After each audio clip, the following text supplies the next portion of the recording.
Calling this hearing to order.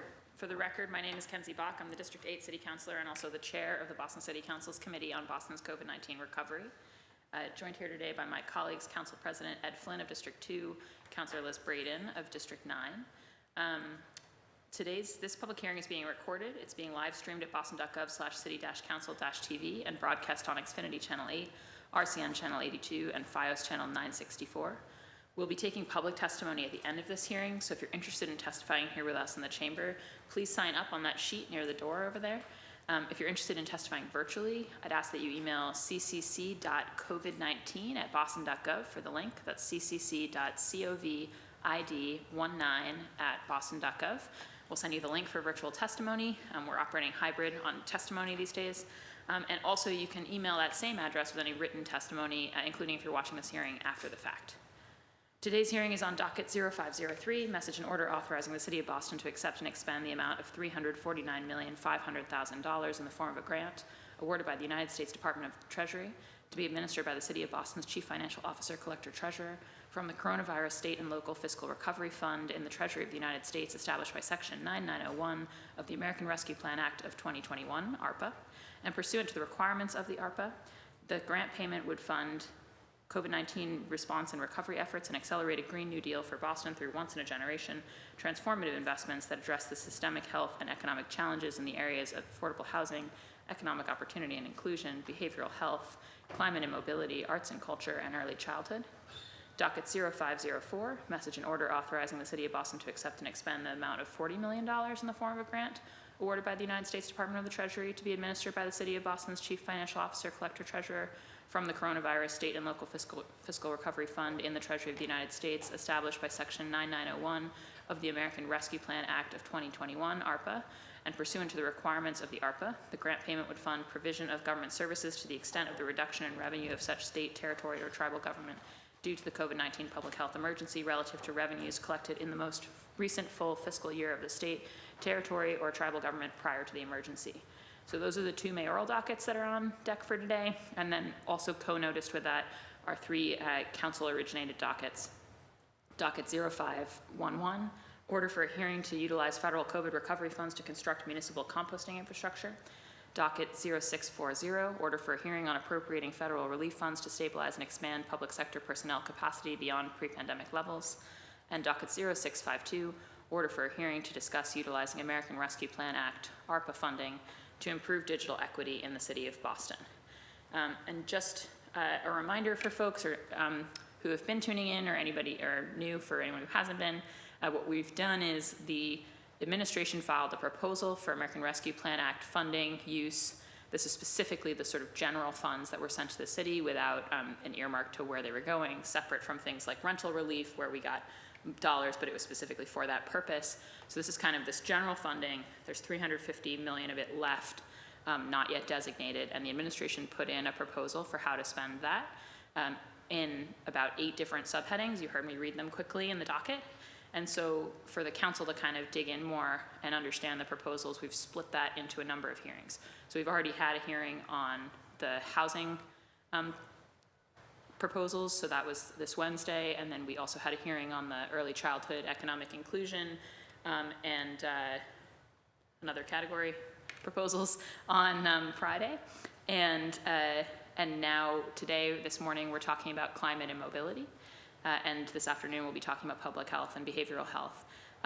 Today, we're talking actually this morning about climate and mobility. Those were the 2 categories from the administration, and also digital equity, because it's something that the council saw missing from the proposal from the mayor's side. And so there's a docket co-sponsored by myself, Councilor Flynn, and Councilor Mejia that's co-noticed today to kind of also get digital equity into the conversation. And so we are expecting later on to hear from Tech Goes Home and to address some questions there. But basically, the goal of this structure is both to give the council a chance to dig into these different topic areas in terms of what the administration is proposing, and also to put some of the councilor proposals that have bubbled up kind of right next to the administrative ones so that we can talk about them with the mayor's staff and start to kind of figure out some consensus on how we want to spend these really important generational funds. Because I think we all share the sense that this is a once-in-a-lifetime opportunity and it comes at a moment of immense challenge for the city of Boston in the context of a country that faces a great deal of challenge, and so we have to use these funds wisely and well and in ways that will be really enduring. And so that's the context that we come together today under. I'm going to go to the administration first for their opening presentation. I want to thank them also for the kind of more detailed breakdown that they had sent ahead on all these different programs. And then after we hear from them, we'll go to councilor questions. I'm joined here by Chief Yasha Franklin Hodge, who's our Chief of Streets and has in his portfolio transportation and sanitation. He's also joined by Stephanie Suskin, Director of Transportation, Chief Mariama White-Hammond, our Chief of Environment, Energy, and Open Space, and with her, Ryan Woods, our Parks Commissioner. So we're grateful to them all for coming. And I believe we're going to Chief Franklin Hodge first, is that right? Yes, that's correct. All right, Chief, you have the floor. I have the remote. And can we get our slides up on the screen? Yes, can we just wait a minute for our fantastic technical team. Just get these slides up. Also want to note that we've been joined by my colleague, Councilor Ruth C. Lujan, at large.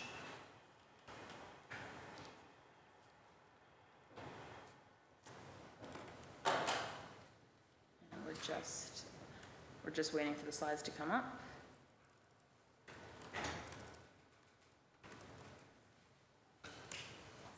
All right. Thank you very much. Thank you, Councilor, and thank you for all the members of the Council for being here for this and giving us the opportunity to talk about our plans and proposals for ARPA funding. I appreciate you, let's see, remote is not working. If you point it towards that. Oh, you have to turn it on. Yeah. Let's see. He only used to run Do It. There we go, exactly. This is all new, this is all new technology. Appreciate you acknowledging some of the team members who are here today. Just to rehash, we have a couple of additional folks who weren't listed on the slides, but I'm joined to my left by Stephanie Suskin, who runs the city's bike program and initiatives, as well as a number of our safety initiatives. We have Charlotte Fleetwood, who is also heavily involved in planning for safety projects and neighborhood projects. Matt Moran, who leads our transit team, and Kirsty Hotstetter, who is a key member of that transit team, particularly working on some of our bus fare work. She just stepped out, but Sarah Andrews is our Director of Strategic Initiatives, who's been instrumental in pulling this together. So I just want to first start by thanking my staff for their great work on this. We're going to talk about 3 proposals today. All of these are really, when we sort of got asked to look at this funding availability and make some recommendations, we really started with our values and our priorities, looking at the things that we know and that we have heard are key challenges for our community, key things that we have already made at a high level a commitment to work on and to make improvements on, but places where we saw significant opportunity to accelerate the pace of change in the city and to deliver some transformational investments faster than we otherwise could have, and places where we knew we needed to do some learning, where we needed to try some new things and understand how they worked to really shape our long-term policy objectives and our long-term investments. And that's really the focus of these 3 initiatives. So the first proposal is the Walkable City program. And this is really looking at making walking safe and inviting for all in the city, regardless of age or ability. As we look at our priorities around shifting more trips to walking, transit, and biking, making sure that our sidewalks and our crosswalks are safe, that they're accessible, that they're clear, is a key priority for us, and something, really the table stakes to be able to get a higher mode share for walking in the city. So there's 3 key components to this program. The first is an initiative focused on walkable main streets districts. We're using sort of main streets here as shorthand for neighborhood business districts, recognizing that there are many neighborhood business districts that are not part of the Main Streets program. But the goal is to build improvements both to the physical environments, things like wider sidewalks, benches, trees, safer crosswalks in some of those business districts to make them more inviting to people to walk. We'll also be looking at some of the other infrastructural changes, things like signal timing on crosswalks. And the goal will be to identify a handful of neighborhood business districts throughout the city where we can do an intensive focused investment on implementing key pedestrian accessibility and safety improvements. The second component is our Safe Routes to Schools program. This is a program we've done in limited scale, but this is something that's recognized at both the federal and the state level as crucial to increasing the percentage of kids who can walk or bike safely to school. And this is an effort we do and plan to do in partnership with BPS to bring both improvements to the built environment to make it easier for kids to get to school, as well as education, encouragement, and other programmatic changes that can make it possible for more kids to walk where they need to go and to do so safely. The last piece, and I know, Councilor, this is something, Councilor Bach, this is something that's been near and dear to your heart, but is to expand our ability to do snow clearance on sidewalks. We, in this last year, have implemented a pilot program to improve clearance of ramps and pedestrian crossings, but it ends at the ramp, and the sidewalks remain the responsibility of abutting property owners. The goal of this initiative would be to pilot in a commercial business districts, some city-funded removal of snow or clearance of snow on the sidewalk area, looking at access to businesses, looking at bus stops. This will not be, and this cannot fund, a full citywide sidewalk program, but as we look at a future where we want to have a city that is accessible for all year round, we know that we need to learn how to improve clearance of snow on the sidewalk, and this will be a great opportunity for us to explore ways to achieve that. And in the process, we hope, start to build up some MWBE businesses that are able to contract with the city on snow management efforts. Moving on to our second major initiative, if the remote is on, but not working. Let's see. Power cycling it. There we go. America's best biking city. So I truly believe that Boston is poised to become the best city in the country for biking. We have some incredible work that's been done in recent years that really helps make the city more safer and more accessible for people on bikes. We have a lot of sort of natural assets in the form of our relatively compact footprint, our relatively low traffic speeds, some incredible existing pathways like the Emerald Necklace, the Southwest Corridor, the Dorchester Harbor Waterfront, which is an emerging pathway, and the Ponset River, the Charles River. These are really places that can act as spines in a bicycle transportation network.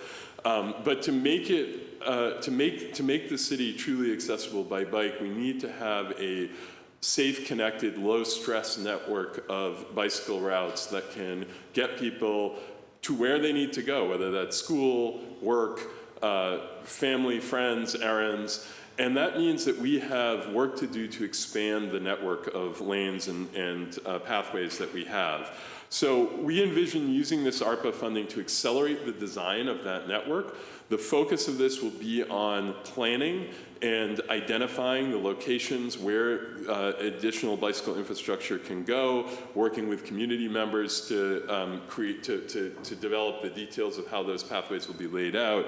And the goal of doing this in an accelerated fashion is to increase our competitiveness for federal grant applications and state grant applications for actually doing that construction. We have substantial city capital funding set aside for the bicycle network, which we envision using as local match for the network that would be designed using these ARPA funding. So this is really a way to kind of accelerate something that's long been part of the city vision.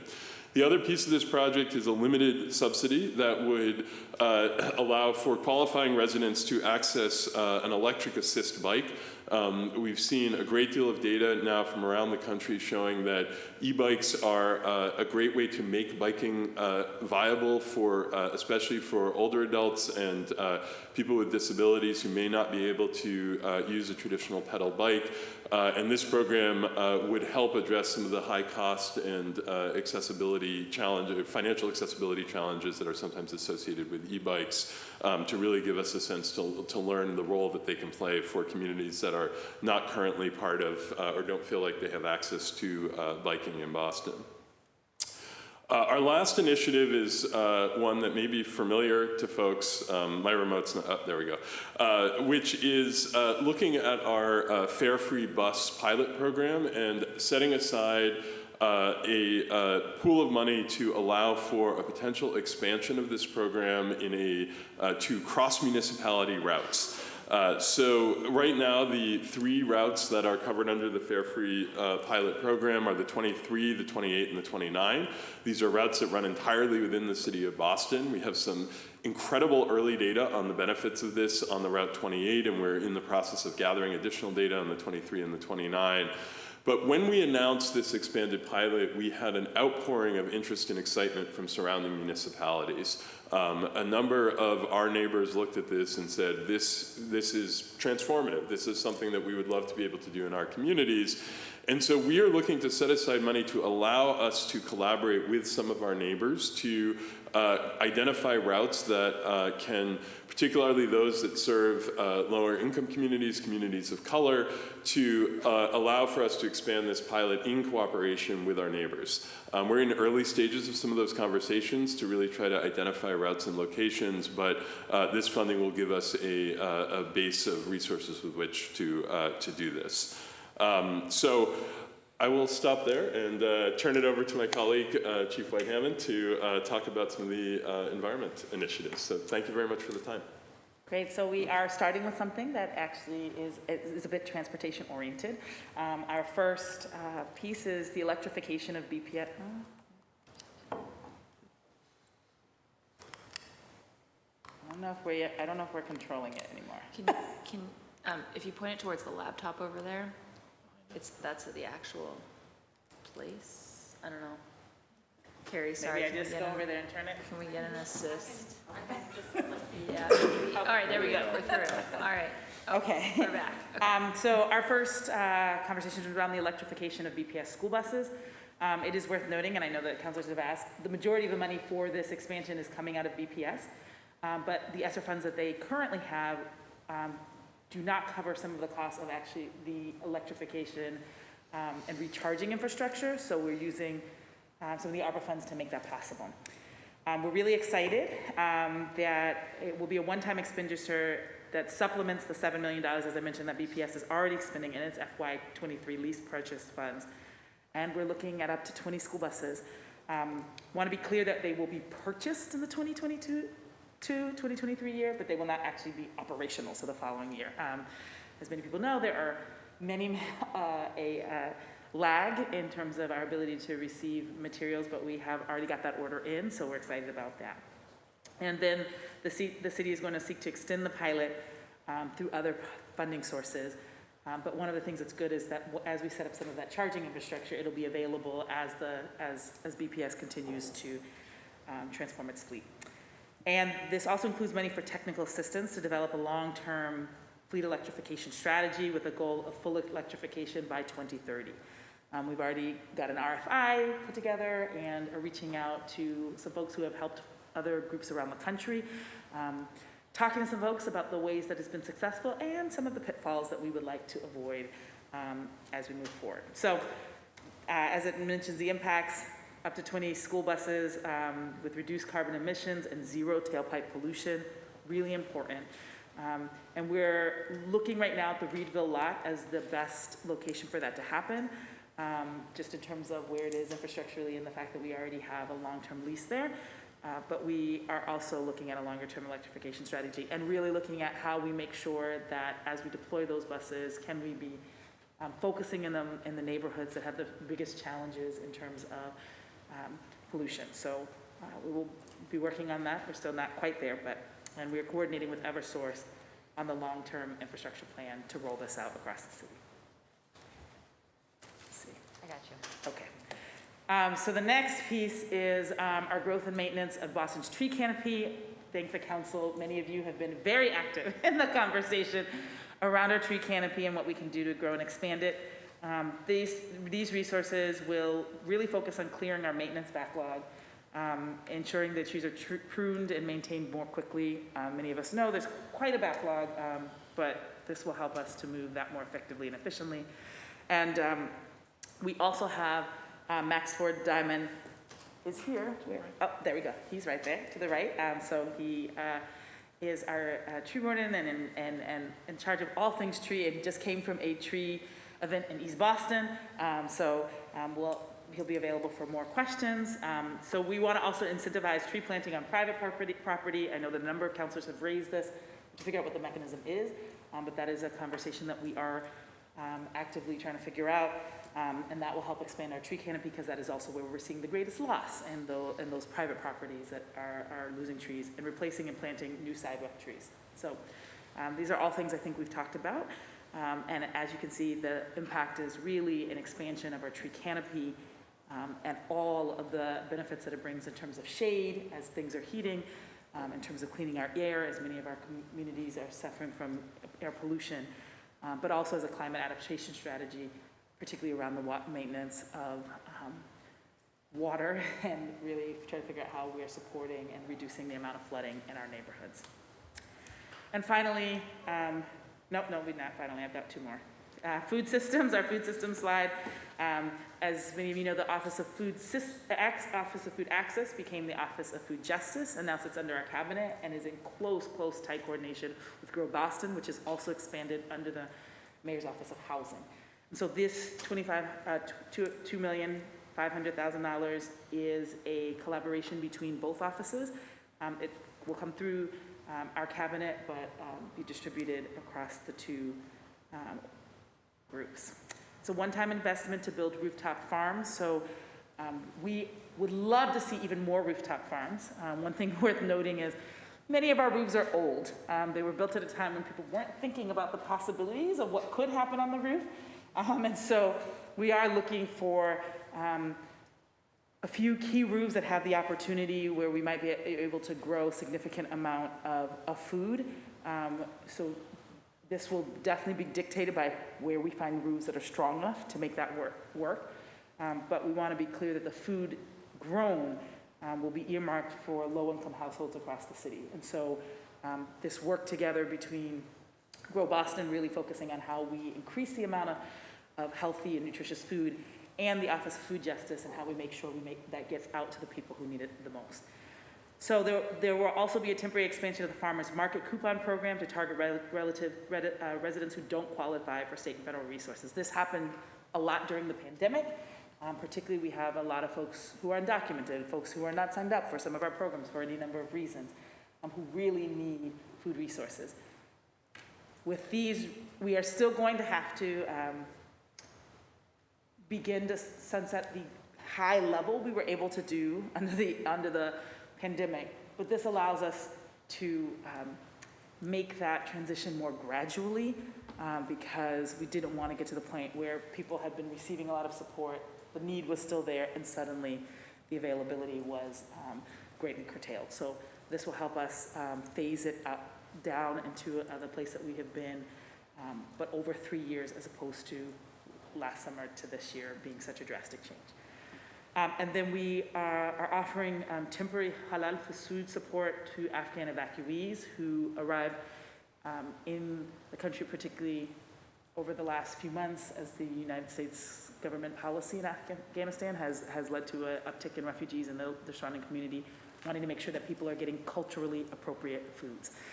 That is actually a big hallmark of all the work that we're doing, and if folks want to have more conversation about that, what work we're doing to make sure that people have access to the foods that they know from home that are healthy and nutritious. So our impacts are increased growing capacity, over 2 rooftop gardens, and 1,000 raised beds across the city.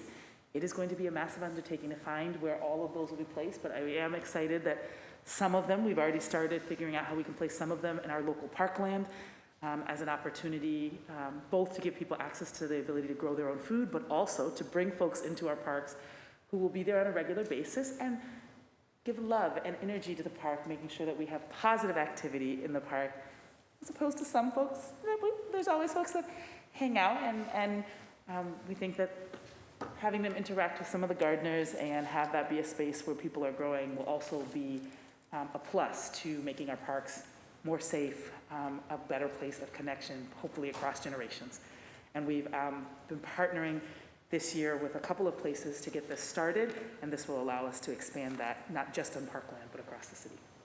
And finally, a program that I think many of the councilors are really familiar with, PowerCore, and we had a whole hearing about that, so we're really excited that we are less than 2 weeks from the start of our first cohort of PowerCore young adults. Want to recognize our director, Dave Jefferson, who he and his team have been doing a massive effort to hire staff, to get things moving, to put partnerships in place, to set up all of the kinds of programs that they will engage in. And one of those things will be really focus support on tree care and maintenance, particularly in our urban wilds, but beyond.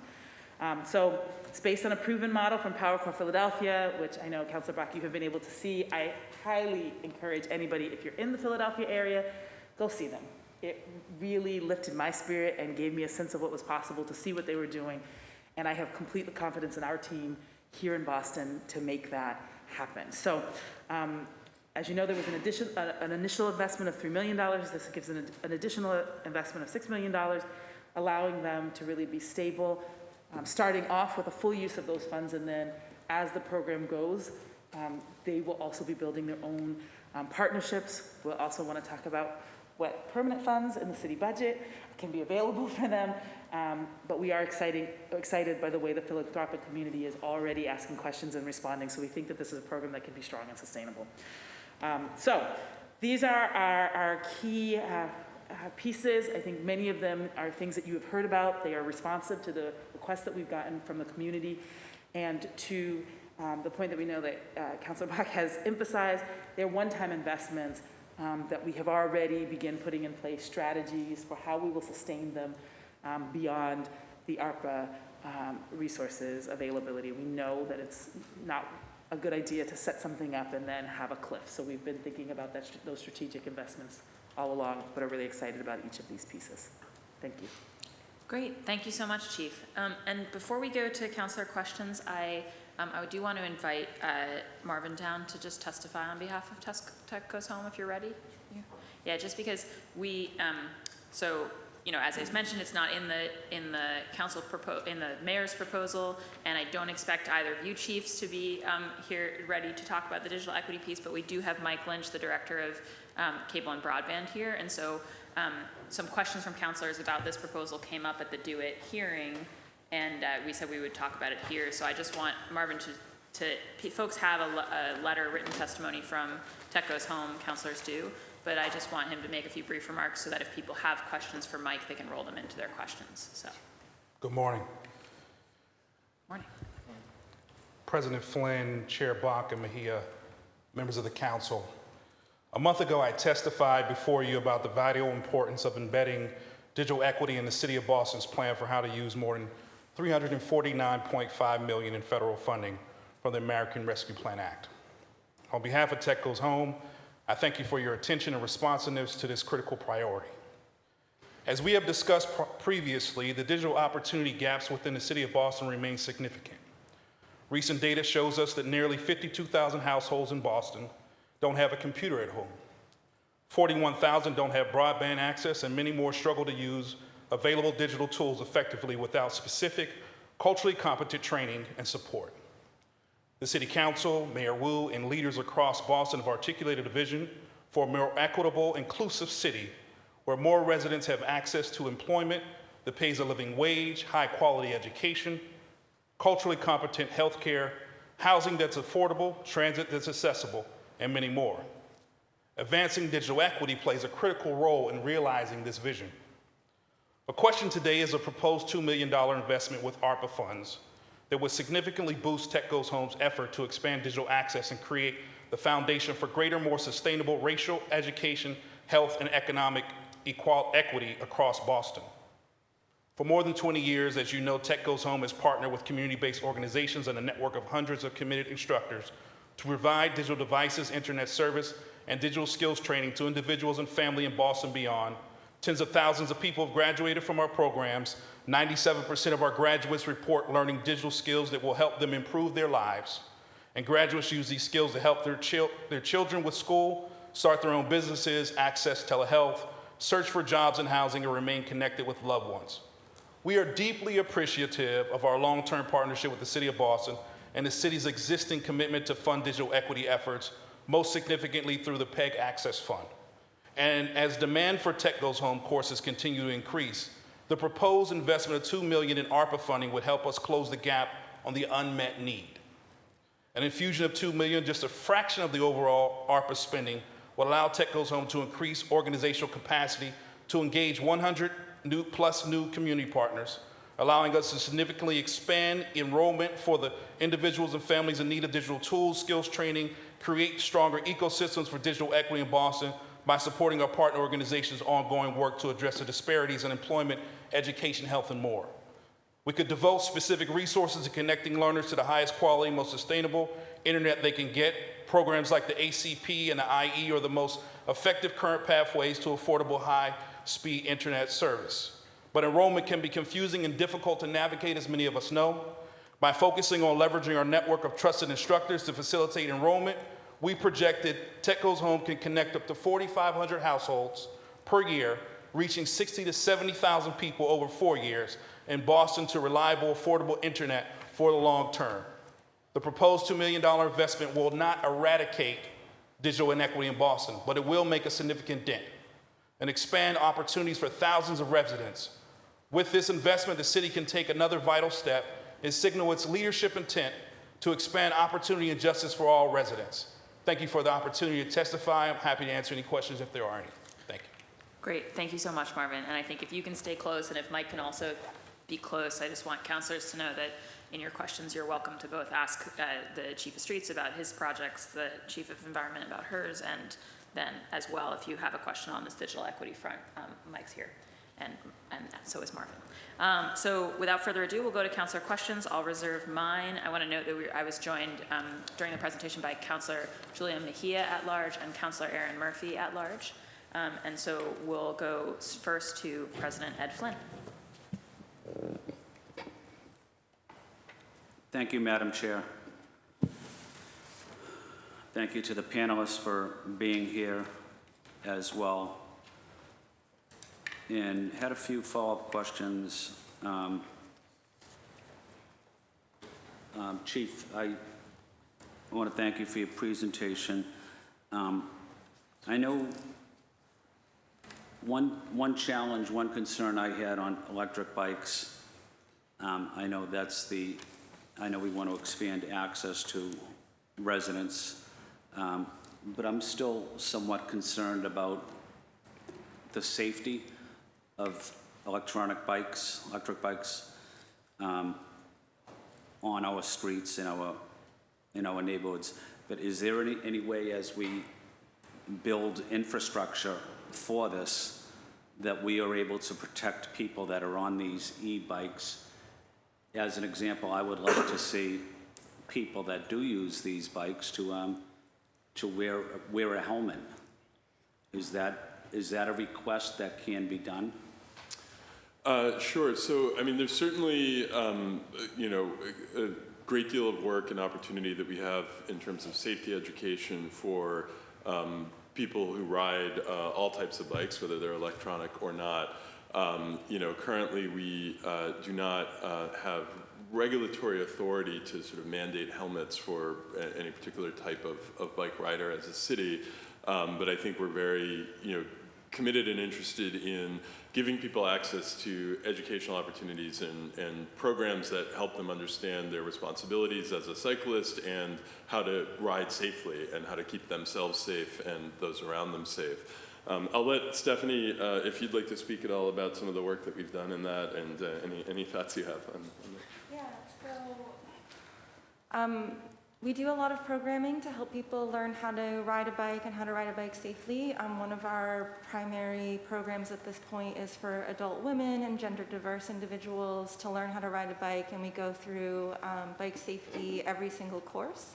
With this funding, part of it is actually set aside to help fund a temporary grant-funded, like, one-year position who would be kind of an ambassador working with these populations to talk about the different kinds of bikes, but also to talk with them about their rights and responsibilities on our streets, including behaving safely, especially in congested areas, knowing how to ride defensively, keeping an eye out for other users of the street and unexpected situations, as well as, you know, what kind of helmets are available for different types of people.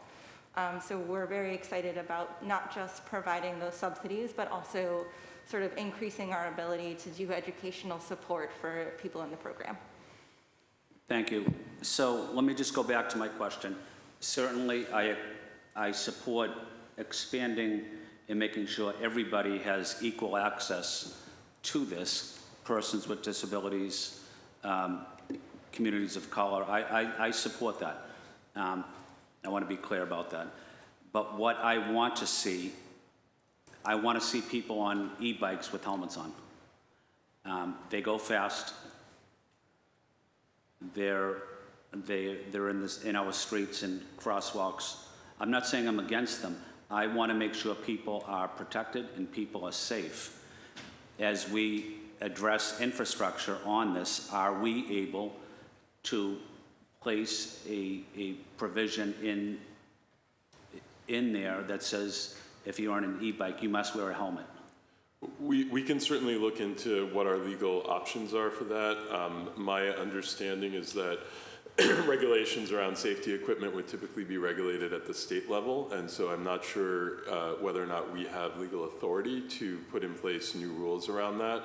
What I would say, though, is when we look at the rate where crashes occur, the nature of those crashes, the severity of those crashes, all of the data we see locally and nationally suggests that the best way to keep people safe on bikes is by building safe infrastructure and by separating bikes from vehicular traffic. The number one cause of injuries for people on bikes is not falling off the bike, it is contact with a car. And that is really the goal, is to ensure that there are fewer crashes. Helmets are a very important layer of safety, but many of the crashes, and especially many of the fatal crashes that have occurred in Boston, quite frankly, without getting into graphic detail, helmets would not have kept anyone safe. And so we're really trying to do both, educate people and put in place where we can appropriate policies for requiring safety equipment, but more than anything, make sure that people have the places to ride safely so that they can stay out of harm's way. Okay, and I understand many people don't agree with me on helmets for people that are on electric bikes, but I think it's critical. I think it's an important part, and it's our responsibility as a city to keep people safe. And not only do we keep people safe, but pedestrians that are also walking in crosswalks or across the street can also be hit by someone on an electric bike as well. So pedestrian safety is something I've been focused on for 5 years. It's a critical issue. And again, people don't agree with me on this, but I'm going to stand strong that we need to have helmets for people that are on electric bikes, especially as we're improving city infrastructure to encourage people to use electric bikes. So I think I made my point clear. I was impressed by the presentation from Marvin from Tech Goes Home. I have great respect for your organization. I have worked with you guys for 4 or 5 years, and you do a tremendous job. I'm working with Councilor Bach and Councilor Mejia on expanding access, digital access to people, seniors, persons with disabilities, hard-to-reach locations, communities of color. So I want to acknowledge the work your team has done, Marvin. That's something I support, funding for this wonderful program, ensuring people have access, fair access to digital equity.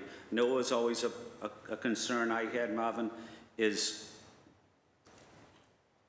during the school year, during the pandemic, I would have students, constituents, that one person at a time could be on the computer, on the internet, Correct. for BPS, and then the brother or sister would try at the same time, and one of them would get bounced off because there wasn't enough Bandwidth. assistance, Yep. connectivity. And so both children couldn't access the computer, couldn't access their academic work. But I know this is something you also take very seriously too. How are we going to improve that situation, Marvin? I think one of the things that we're working on, President Biden is starting out this conversation with the ACP expansion and asking that the ISPs, internet service providers, will take into consideration expanding their low-cost plan to have a larger bandwidth. What we're doing is also working with the local ISPs to try to figure out how we can create a solution to ensure that families can work collectively, simultaneously during their time of need in the home and not feel like someone needs to turn off their machine or turn off their video. To be honest with you, it happens to all of us, those who can pay and those who cannot. But we are trying our best to mitigate those challenges for those who are not in a position to afford those costs. Thank you. And one other point I wanted to make, Marvin, is it's also critical we work together, and we'll work together with Council Block, Council Mejia, my colleagues, but we want to make sure we expand access to residents living in public housing as well. Absolutely. They don't have the same access as wealthy people in some of these exclusive neighborhoods of Boston.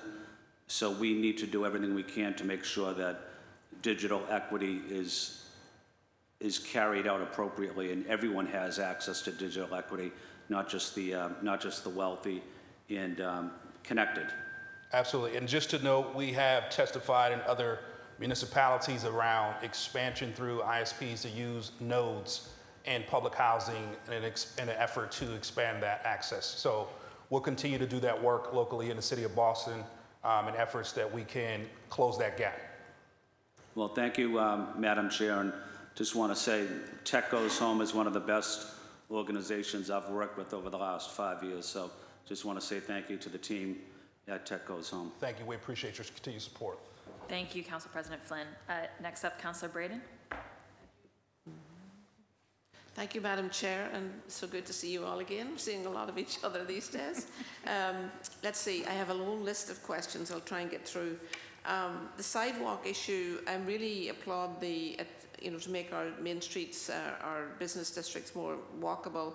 I know there's a big issue with, once you get off the main drag, is the whole issue about the state of our sidewalks off further away from the main streets, and I know we have a program to replace all the ADA, replace and install new ADA ramps that are ADA compliant, and then that's delaying the repair of our regular main streets, so, or not main streets, side streets or whatever. So some of our sidewalks are in pretty rough shape. So I was wondering, is there any consideration of putting some money into that program to accelerate the ADA program?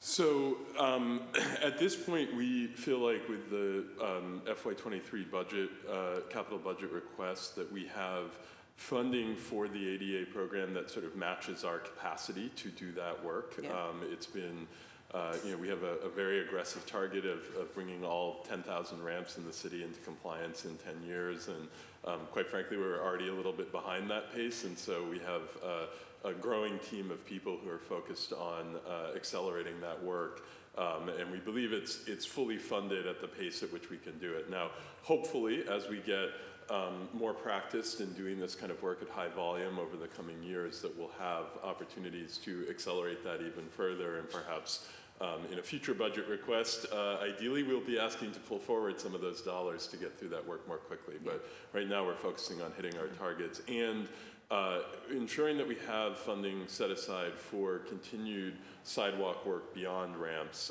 It certainly has taken a lot of our focus and effort to be working on the ramps, but we know we need to continue to do sidewalk repairs outside that and are continuing to do those programs as well. And the other issue that interferes, like I know I love street trees, and I know we have lots of residents who'd love to have a street tree in the tree pit, the vacant tree pit that's sitting outside.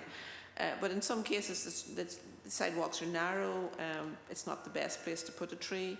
I know some residents are interested in actually having a tree. Okay, you can't put it in the sidewalk outside my house. Can you put it in my yard or whatever? Is that a program? I know that has happened in the past. Is that a program that we're looking at, or is that a possibility? So we are looking at why we stopped doing that and what we can do. I mean, I think there are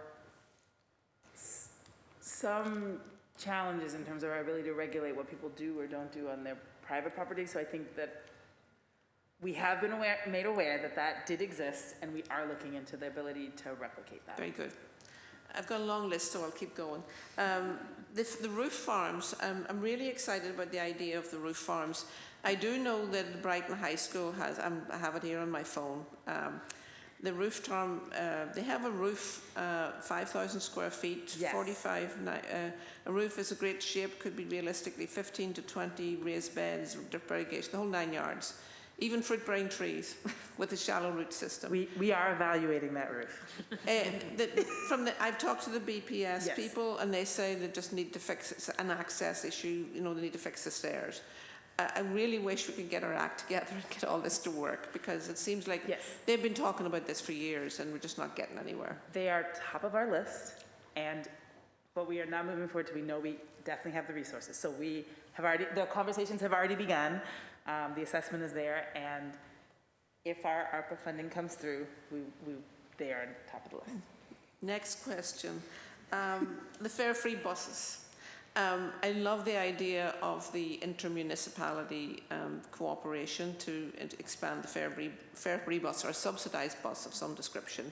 We have the 57, which comes through Watertown, through Brighton, down to, and then we have the 65 that goes through Brookline. We have the 66, which goes Cambridge and Brookline, and then we have the 70, which is a huge workhorse. It goes Waltham, Watertown, Alston, Brighton, and Cambridge. All of them are heavily used by working families to get to and from, to get to healthcare, to do all sorts of things. I would like to make sure that those 4 routes are on the list in terms of being looked at for some priority if we are able to expand our subsidised bus routes. Yeah, those are great routes to flag, and I think they would absolutely be routes we would consider. You know, a lot of the decisions about expansion will come out of the conversations from surrounding municipalities. You know, we are excited to have funding set aside, but also very careful to make sure that the funding that we expend is targeted for residents of Boston. And so we are going to need municipal partners in our neighbors who are willing to bring their own resources to the table to address some of the transportation costs associated with fare free for their residents. And we're definitely in conversations with Brookline and Cambridge, and can certainly reach out to Watertown and some of the other neighboring municipalities about their interest in this. Yeah, and Watertown's a particular concern because they're seeing a lot of lab development, and we really don't want their people to be going back and forward in cars. We want them to use buses. So, not that we would be subsidising people who work in labs necessarily, but I do know that the Charles River Community Health Centre in Western Ave is serviced by the 70, and on occasion, you see a family with a sick child standing waiting for the bus to come, and after dark, and it's not easy to get back to Waltham or to Watertown. So, I'm keeping going, madam. You can yell at me when it's time to stop. Electric buses. One concern I'd heard about was the reliability in cold weather, and I know cold weather brings lots of challenges for school buses, but how reliable are electric buses in like when we get into 20 degree weather, sort of? Good question. I don't think we're fully done on that, but I will say that I am going to be going to Montreal to look at their electric school bus program in July, and I feel like if they can make it work, there's no way we can't too. And if you go to Montreal, you should ask them to show you their equipment for repairing potholes. They have a humongous, they have a one-stop machine that goes and repairs potholes, and it's like a dragon that breathes fire, and it melts the asphalt and scrapes it out and puts new asphalt in and taps it down and onto the next one. I never even knew such a thing existed until I saw it in Montreal. We may have to make this a cross-cabinet. Well, they do want to invite everyone, and I am going to visit their Green Jobs program, so we'll see if that's. They have some nice bike lanes too, so. Yeah, I do, yes, indeed. And it is bitter cold up there, but anyway.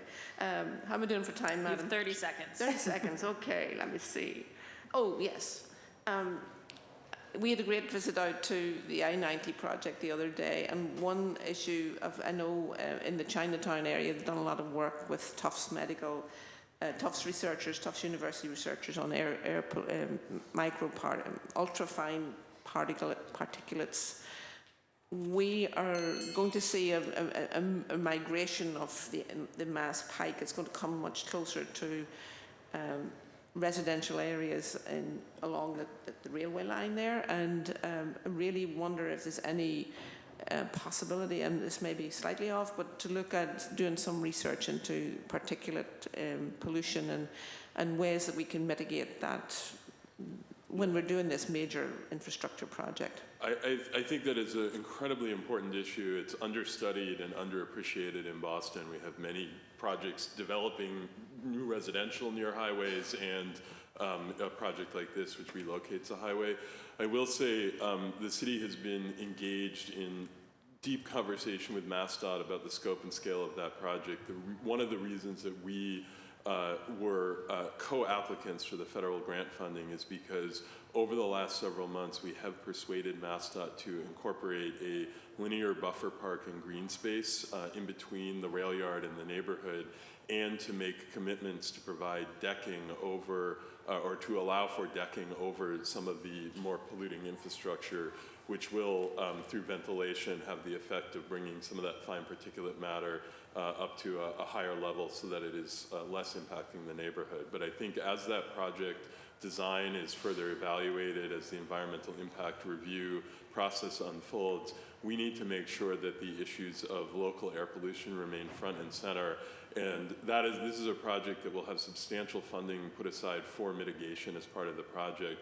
And I would love to see some of that money be allocated for both research into health impacts as well as mitigation strategies such as sound walls and other types of barriers that have been shown in other communities to be able to reduce the immediate local impacts of fine particulate matter. So very excited to work with you on making sure that that's a priority. You notice when you come in the Mass Pike that when you go Wellesley and those more affluent communities to the west, they have sound barriers. You hit Alston and all bets are off. So we want to correct that horrible injustice that happened in the 60s. Thank you. Thank you, Madam Chair. Thank you so much, Councillor Braden. Councillor Louis-Jean. Thank you very much, Madam Chair, and thank you to the administration for being here for your presentation. I'm going to try to make my questions quick. Chief Franklin Hodge, I'm really excited and really a big fan of the fare-free bus pilots. I want to put just a suggestion of something I think the city needs to do better when it comes to both the discussions around fare-free buses, the discussions around center-running bus lanes, especially as we're looking at the Blue Hill Avenue project, is communicating and centering those who are actually benefit the most from those projects. I think that gets lost a lot in those conversations because those are not the people necessarily who are able to attend neighborhood meetings or who have the time to give feedback. And so we have to find a way of incorporating how they experience these changes in a very material way into our effort to get community buy-in. And I'm a big proponent of, we have to do the work of meeting people where they are, and I think that can be more interviews with folks who are actually using these buses or people who are out and like disseminating that information. I think it's critically important, and having people doing that in different languages, because these conversations are very difficult. And I think if we are able, whether it's maybe at community meetings, being able to play a video of interactions with people to show how they're experiencing fare-free busing or what it would mean to save 15 minutes in transit time. I think that's important, that it's not coming from administrators in the city who've been working here for however many years. They need to hear that from the Black and brown people who live around and in the Blue Hill Avenue area and wherever we're trying to do the work. I don't know if you have any thoughts, but that's just a comment that I want to make sure I got out there. Yeah, no, I think it's a great comment. I agree 100%. For the Blue Hill Ave project, we are approaching the community engagement component of that in a very different way than we've traditionally done. We have a separate engagement with a organization focused on helping us reach community members where they are at. And I think, you left this somewhat unstated, but one of the things that we've learned here in Boston, and we've learned nationally, especially in the last few years, is that traditional methods of outreach engagement leave many voices out of the conversation. And if you look at who is able to attend the traditional community meeting and who gets represented and whose needs get typically addressed more than others, it is often not the people at the lower end of the income spectrum. It is often not the people with families. It is often not people who may be working non-traditional hours. These are the things that we are trying to address across the board in how we do community engagement, but I think nowhere is it more important than Blue Hill Ave, and that is why we've made such a big commitment to a new engagement strategy. That approach is centered on both a period of very focused engagement. Before we start engineering, we're starting to talk and we're starting to listen, and we're starting to do it with community-based organizations and community members as part of the process to help guide us to making sure that we're hearing from the voices we need to hear from. The last thing I'll say is the idea of sort of being able to reflect some of that engagement back in the more traditional side of the community engagement process is fantastic. And I definitely, some of the team members who are working on that project are here, and I know that we will take a look at how we can do that in the process. So thank you for that. Great. Also on the idea of continuing to expand our bike lanes, protected bike lanes, which is great. Do we talk about scooters or think about scooters as part of that conversation? When we talk about scooters, you're talking about like stand-up electric scooters? Yeah, the stand-up electric scooters. Yeah, so this is, yes is the short answer. We view these lanes not just for bikes, they're for low-speed mobility devices of all types. I think, the city's still formulating a plan when it comes to sort of shared electric scooters. There's a whole industry of companies that want to offer these on a rental basis, and at this point, we're looking closely at that to try to see if and how we would integrate that into Boston. But I think as we start to design these lanes and these new facilities, we're looking at it for all the sort of the smaller, more efficient, low carbon emission modes. And certainly, we've seen here and elsewhere that stand-up electric scooters can easily share that infrastructure with bikes, and they're very compatible vehicles. I'm a big fan. So, and a related comment, just a comment, is that same with bike ridership, actually. There's this perception of who is and who isn't a bike rider in the city of Boston that I think we need to do a better job at debunking. A lot of low-income folks ride bikes because cars are expensive, right? Not out of like this desire to be super green. And so I think that too, we need to do a better job of saying like, who are these protected? And for a lot of folks, we know what bike lanes represent, especially in our communities. They represent gentrification and they represent a number of other things. And so I think we just have to do a better job there of communicating who are the bike advocates and who we're trying to serve with these bike lanes. I have questions for Reverend Chief Mariama Hammond on, I think it's wonderful that the Office of Food Justice is under your department now, and I'm really excited for the work that you're going to do. There's great work happening in community already. The Edgewater Food Forest in Mattapan, the Guild in Dorchester is doing some really great work around urban farming. So I'm just really excited about that. My question's actually about tree canopies. We've talked about this in Hyde Park. And I'm trying to understand, right, I think we've talked about Hyde Park being the second, the neighborhood with the second largest tree. Third now. Third, right, and so. JP because we count the Arboretum. Right. And so then I'm wondering, then, I think there was a tree canopy assessment in 2020 where even that's true, Hyde Park experienced a great loss of trees. And I'm wondering if that's due to, so this is kind of related to a second question, if it's related to the private ownership issue and what neighborhoods experience the most tree loss due to the issues of private individuals' inability or difficulties facing in maintaining their trees. So I think there's a question about how much data we have. I know there are two main things driving a lot of our tree canopy loss. One, well, a third that's more minor, but we'll come back to that. So the first being development. It's true that quite often a lot of development is clear-cutting large numbers of trees. There are also significant numbers of residents who cut down trees because they are challenged to care for them, and so we need to think about that. Development is definitely a much larger contributor, but we do also have folks sort of taking trees down.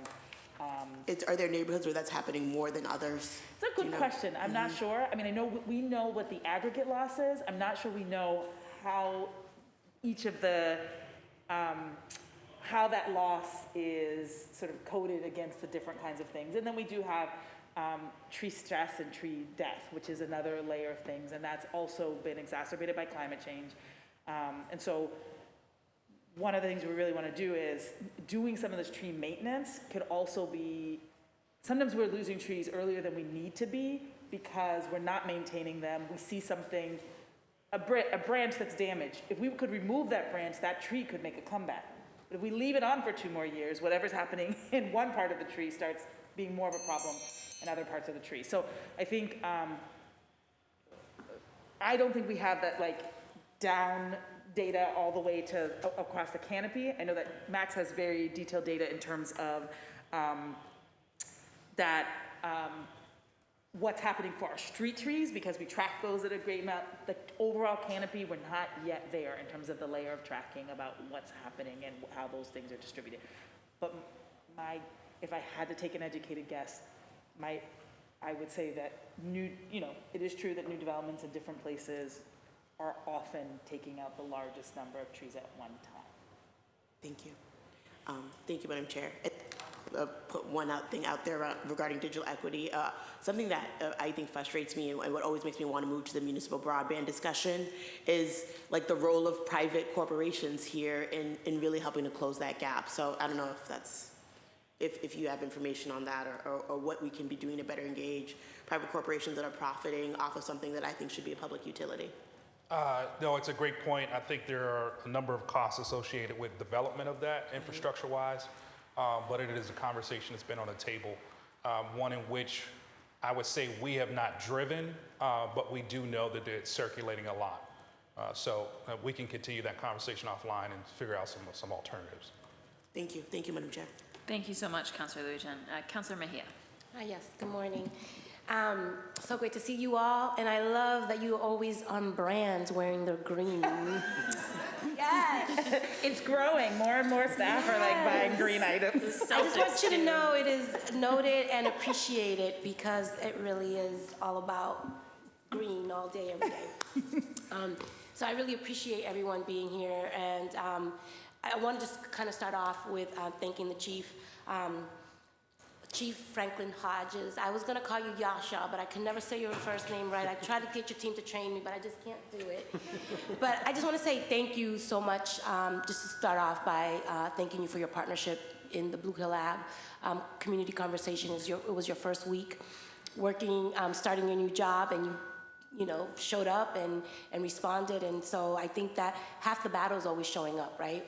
And so I really do appreciate the thought and energy that you continue to put into meeting people where they're at. And Woods, my God, every single email I send you, you respond. All these baseball players, I don't know how I've become the godmother of the baseball league here, but they're always calling me about everything that they need, and you guys always show up, so thank you. But yeah, I have a few questions. None of them are gonna get y'all in any kind of trouble, so don't worry. I reserve that for the other departments that I'm always coming for, but you guys are good with me. So I really do appreciate, that we're talking about climate and mobility together, because oftentimes those two things, they overlap.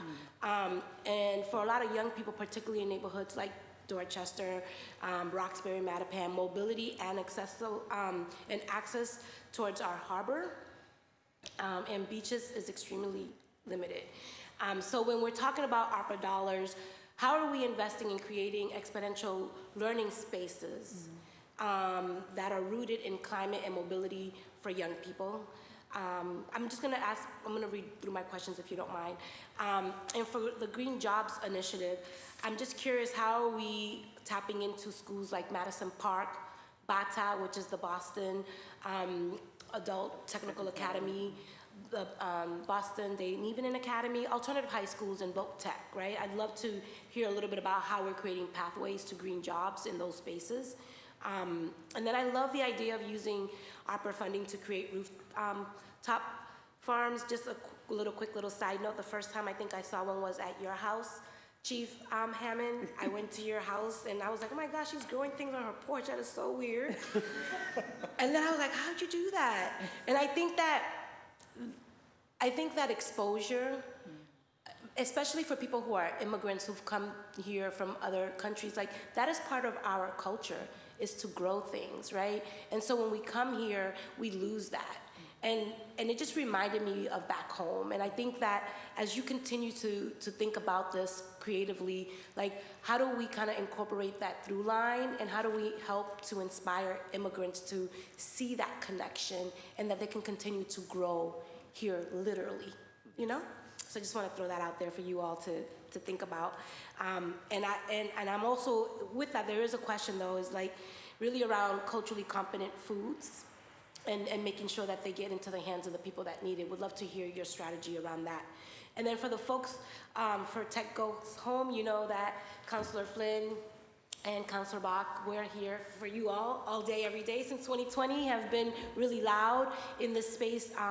And I'm just curious, there are line items for digital equity to create digital workforce development projects, but I'm just curious, how are you thinking about expanding programs that will also include immigrant-owned businesses, many of which have a digital divide and can stand to use some support in how do they grow their business through digital access and equity? If you could just talk about that. If you haven't thought about it, just gonna encourage you that that is a growing population that needs a lot of support. And then the last thing, this is for the bicyclists, so I got one for you too. I'm just curious if you could just talk to us a little bit about what the Boston Cyclists Union has, they've been doing a great job engaging communities of color who have concerns about the intersections of violence, public safety, and cycling. And every time I talk to them, I always want to talk about that we can have bike lanes all we want, but if people do not feel safe riding in their neighborhoods, they're not going to. So I'm just curious about what role and how you're going to think about public safety and violence at the intersection so that we can get communities of color to feel safe riding. That's a lot of questions. So, Madam Chair, you can be the facilitator of who you want to go first, but I want them all answered, just so you all know. Okay, who wants to go first? And then I just say, why does it Marvin, because he's standing, go first? And then, but also if Mike has anything to say about, I don't know if Do It is doing anything vis-a-vis businesses and immigrant businesses, but would welcome you to come as well. But yeah, Sure. Marvin. So, Councilman Hill, we have been working with the immigrant population as well. We serve a number of small businesses. I can get you some of that information if you'd like. So we continue to work with BIPOC communities to advance them in the digital equity space in all areas. So, awesome. And in languages and yes, in multiple languages as well. Our newsletter reflects multiple languages.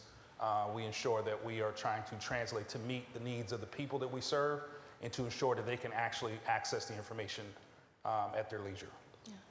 I would just add, Madam Chair, just really quick, as we continue to have these conversations around the funding, when I think about COVID and recovery, I would love to continue to explore like the intersection of how we work with the Office of Economic inclusion and Moya. Okay. Because I believe that there's some opportunities there for us to Absolutely. build more meaningful partnerships with the work that you all are doing. So thank We're you for that. definitely open to having those discussions and trying to expand that work. Our goal is to attach ourselves to every person in the city of Boston who is in need of these resources. And so if we can do it, we'll do it. Thank you for that. Thank you. And then I see Devo's hovering, so I don't know. Yes, we have 4 different questions. I think I'll try to answer one, then hand it off to Devo to do another one, and then we'll come back to the other 2. So in terms of this question about learning spaces for young people and connecting them around climate, I mean, I think that is where PowerCore is really our first, it's not our last, but our first really huge focus and investment. So that they're not just learning about it, but they maybe get on some career paths to be able to do that. And I think this question of how we're tapping into the alternative high schools, if you want to share about how... Sure. Thank you for your important question, Councilor Mejia, and for the opportunity to contribute to this conversation. In regards to high schools, we put together a pretty comprehensive outreach plan to touch a number of different community agencies and also various neighborhoods that have the population that we're targeting. We specifically have a partnership with Madison Park in talking with their student services and their guidance counselor department to make sure that our information is distributed to their student body. In Boston Day and Infant Academy as well. We've also included Boston Green Academy to that list, and we just did a resource fair at the Burke last week. So looking to expand the outreach as much as possible. We are going to serve 30 students in our first cohort, and we are up to 28 folks who have registered thus far, so we're doing pretty good with our outreach. You did mention a high school that I'm not familiar with, and I want to get that before I go. We spent Bata, and the reason why we included them in our list, not only because we've been supporting a lot of the immigrant, these are adult learners. Yes. A little bit older. A lot of them, have had interrupted education. Some are undocumented, and I think we've been talking about like how do we create some opportunities for some young people. I am going to make sure that we connect you directly to the principal there, because I think that they're hungry and looking for opportunities for their students, and I think that this is such a great pathway for them to consider. So I will make sure that we make a personal introduction to Bata today. Much appreciated. Thank you. Absolutely. Thank you. All right, and so then, helping folks to grow and see the connection. So a lot of the focus on those 1,000 beds is really about tapping into our communities that were already connected with the Office of Food Access. We have a waiting list. People want to be able to grow. People are bringing those skill sets. Really excited about, for instance, at Viet Aid, where a lot of the young people wanted to do some work, so they are getting beds in Town Field and right in Fields Corner, and we actually connected them with the folks at Nightingale Community Garden, some older residents that have already been growing to sort of help some of the younger residents. So we think there's a lot of opportunities to help people not just get access and save money, but also to build relationships and connections that are not already there.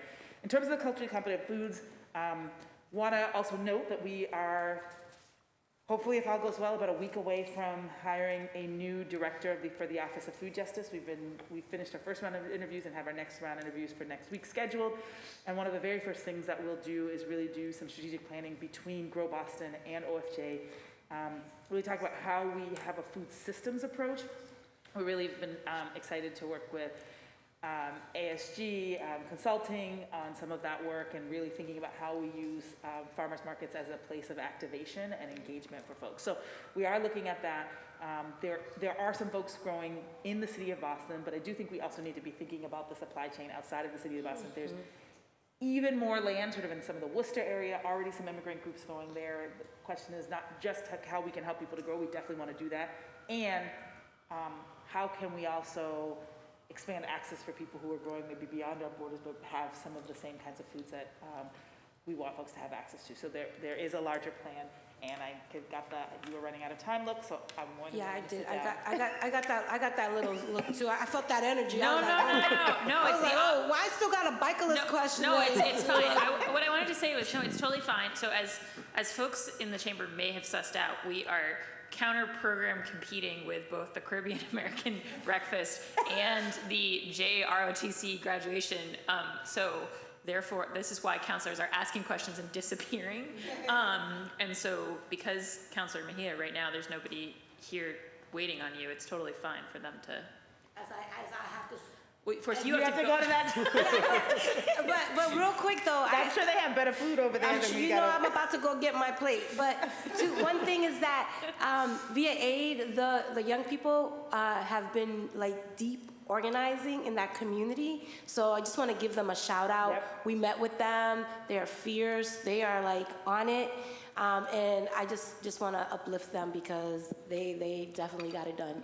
Now, the bicyclist question. Yeah, sure. Well, before I get to that, two quick things on the on green jobs that are transportation related that I think I'm really excited about. So one is one of the things that's happening, I believe, through the PowerCore program is a group of young folks will be working at Bikes Not Bombs to get training on how to do electric bike maintenance.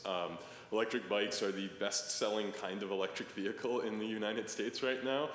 They're growing rapidly, and there is a huge gap in maintenance skills. I can say this as an electric bike owner. It's really hard to find somebody who knows how to do it, and so we see a lot of job opportunities in the future as that grows, and we want to be really supportive of that. The other green job thing I wanted to flag is that the city's Public Works Department recently partnered with Madison Park. They have a long-standing partnership with their automotive technology program, but we're bringing a electric vehicle, electric car maintenance component into that program so that students who are going through that can graduate with skills and experience working with the very latest electric vehicles. Again, another growing part of the economy where I think there's tremendous job opportunities.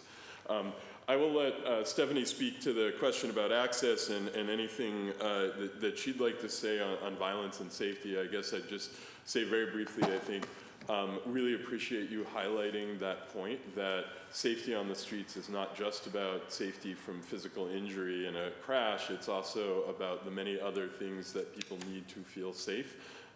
Many of those things are not challenges that can be solved exclusively through design, but our approach to how we design, what we build, where we build it, how we think about the more intangible things of how to make a public space inviting, comfortable for people, whether it's lighting, whether it's art, whether it's places for people to gather so that there are eyes on the street. All of that is part of what we try to incorporate into our planning process. It's not just about creating a way to move people from A to B, but it's about creating spaces that people feel comfortable in. Now, there's a lot of other components. It comes to other aspects of community violence. It's a question of policing. There's a whole series of things that intersect with that. But I think it's something that we're trying to learn how to be more intersectional in how we think about the work that we're doing. Stephanie? And I think on that point, the goal of the ARPA funding proposal is to work directly with communities to identify which routes should be prioritized, how they should be designed, and what they should look like at the end of the day, so that if there are particular streets or areas that have other reasons why we shouldn't be promoting people moving through there without being encased in a car, then absolutely. That's what we want to hear from folks. Yeah. As I have my chief of staff texting me that it's my turn to speak over there, but I'm still so engaged in this conversation, so I think, I know this is the conversation about ARPA, and we can have a whole hearing on this other thing that I want to harp on just a quick second longer, is that there's this notion that bicycling is a bougie thing, right? And we need to kind of utilize and seize this moment to recognize that it's about a health thing.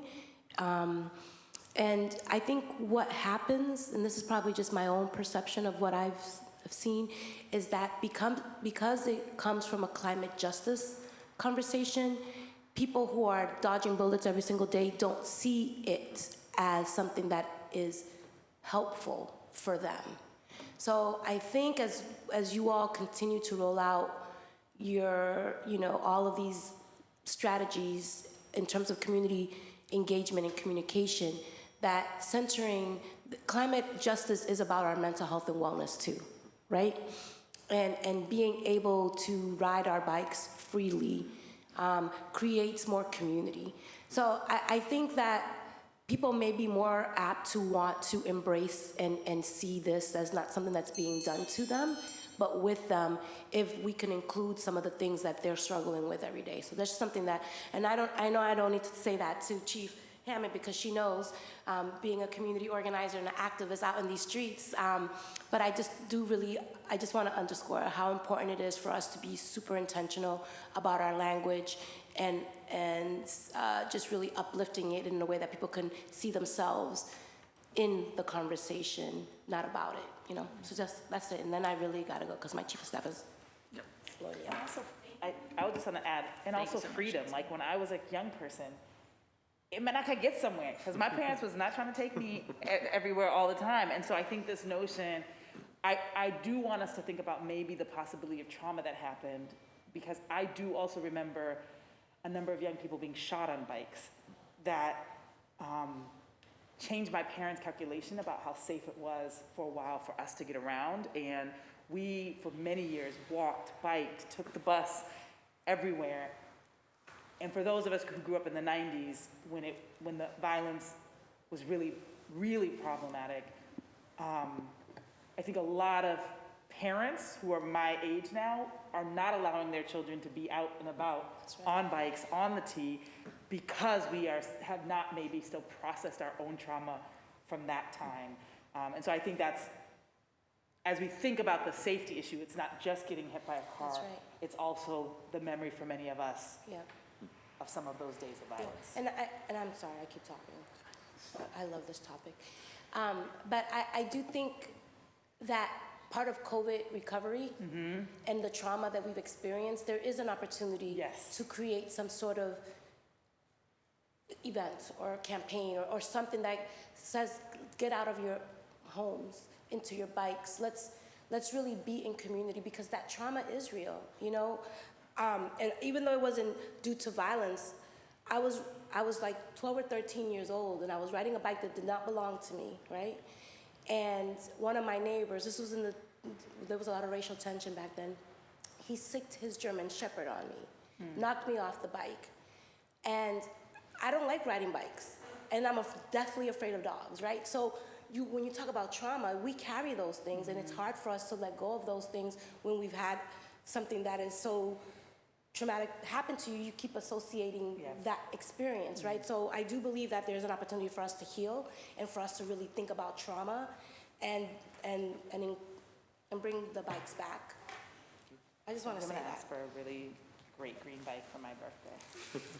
Maybe we should do a bike-a-thon or something, but I really gotta go before I get yelled at by everybody. Thank you so much, Councilor Mejia. I will now ask my questions, and maybe by the time I'm done, a few other people will reappear. But thank you guys so much for being here on all these topics, and I think there's lots of exciting stuff.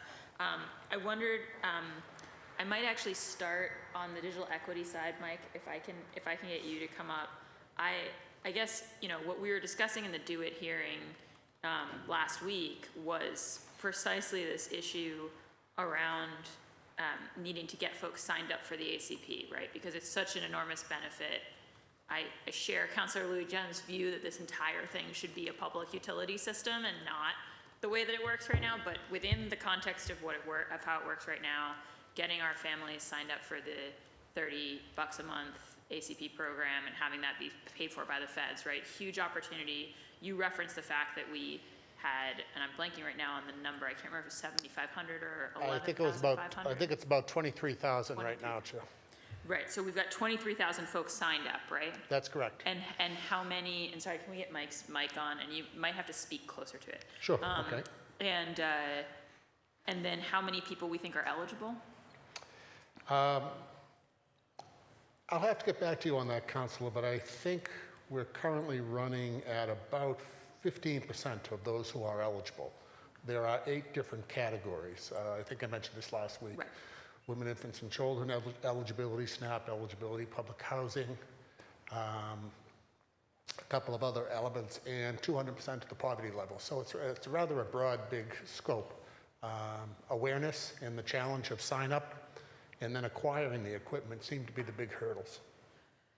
Yeah, and so I guess, I mean, to that point, this actually, it does strike me as a thing. I mean, if 23,000 is 15%, then, right, we're probably talking about 150,000 Bostonians or something. I defer to you. And so that's a huge segment of the city, right? Yes. It's, and it just feels, I mean, to this point of, because obviously the natural question about us sending ARPA dollars to Tech Goes Home is, hey, with the PEG fund, we've got these recurring resources, and this is one time. And so, as was mentioned earlier in the presentation, I very much want to like apply this acid test of like what's going to be left after we spend the one-time dollars, right? But it does feel like, based on what you were saying last week, that because we expect this ACP thing, we know it's going to continue for a while, and then we kind of think that once it's running, there's going to be some kind of conversion in the long run, like the feds will keep supporting it in some sense. It feels like there is a real one-time value to accelerating our assistance in getting people signed up. Absolutely, Councilor. I know that,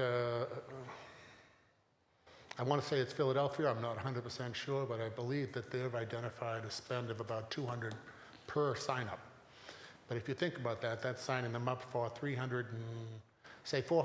worth of benefit in the first year, and subsequent years another $300 each year. So it's considerable value to the community if you can get the sign up. Yeah, no, I think it's huge. And Marvin, if you want to grab the other mic so you don't have to compete.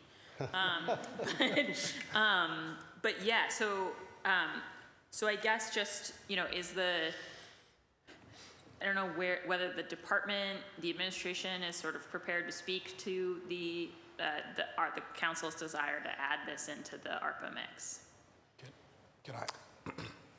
If you're asking me if I'm speaking for the administration, I think I'm here to answer questions. Okay, that's what I thought, yes. So I just want to emphasize, as you also bring things back, that I think, you know, we really feel like getting these people signed up into this program, there's a huge one-time benefit. That's right, and one of the reasons why I believe this year, probably within the next month, we will let the Digital Equity Fund out for about $1 million. And as you know, last year I think we signed up about 20 community-based organizations, and most of them provided hotspots or some measure of training. We're hoping this year they do flat-out outreach to sign folks up for the Affordable Connectivity Plan. And I think that perhaps we could fund as many as 40 to 60 organizations to do that, be they nonprofits, community-based organizations, churches, everybody who wants to. Last year, 100 agencies expressed interest in the fund. We're hoping we get the same this year. Great. Marvin, did you want to? Sure, I just wanted to include a part of our proposal is to do capacity building, which would include someone who is devoted to supporting those registrations for ACP to get access to that. And then we're also trying to develop plans for longer term impact, as you're requesting right now, to secure internet access beyond the scope of what ACP is designed to meet. So. Great, fantastic. Well, thank you both, and yes, we will continue to be landing on this point. To the chiefs, and I'll go first to Yasha. Can you give me a little bit more of a breakdown within the $8 million on the walkable stuff? Like, how much do we think is in each of these buckets? Like, you kind of stressed on the biking side that you were looking to spend a lot on like planning, but you weren't as clear on the walking side in terms of like how much of this is paying for the actual like stuff, right, versus technical assistance, et cetera. So can you break that down a little bit? Yeah, so I mean, the short answer is we're still figuring out the breakdown and need to do some additional analysis. I think the bucket that is so on the snow clearance piece, you know, we're in the midst of designing that and then figuring out what a you know, we have not started the process of scoping both, you know, what a geographic scope would be for that, and then doing cost estimates based on that of how much area we can cover.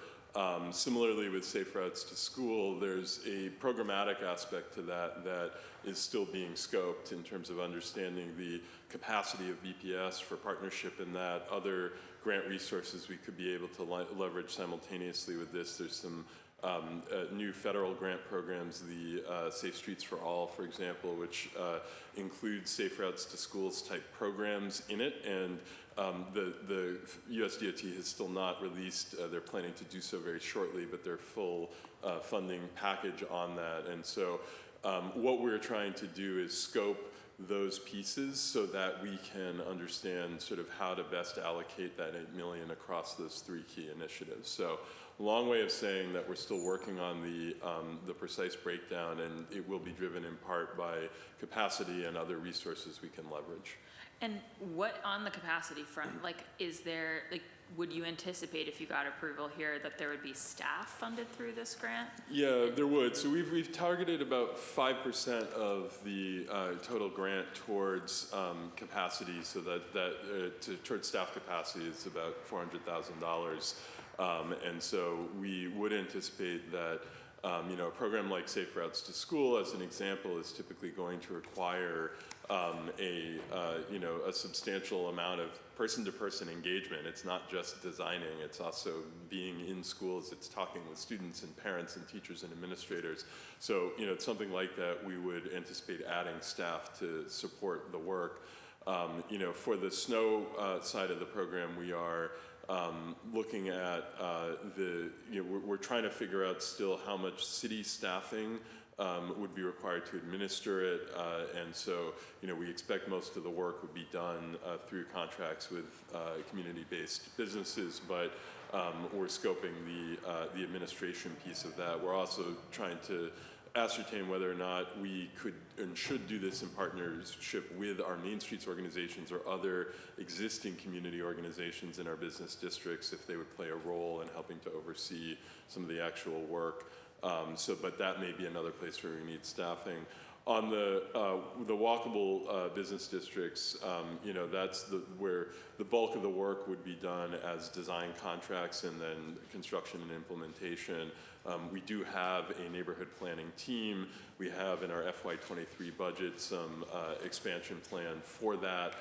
And so, there's a potential that we would still want to add a staff person to help coordinate on this particular aspect of that work, but I think we think a lot of that will be done in the context of our existing policy and planning staff capacity. Got it. And I think I would just emphasize that there's a lot of councilor dismay about and you know this, we talked about it at the hearing on your department, right?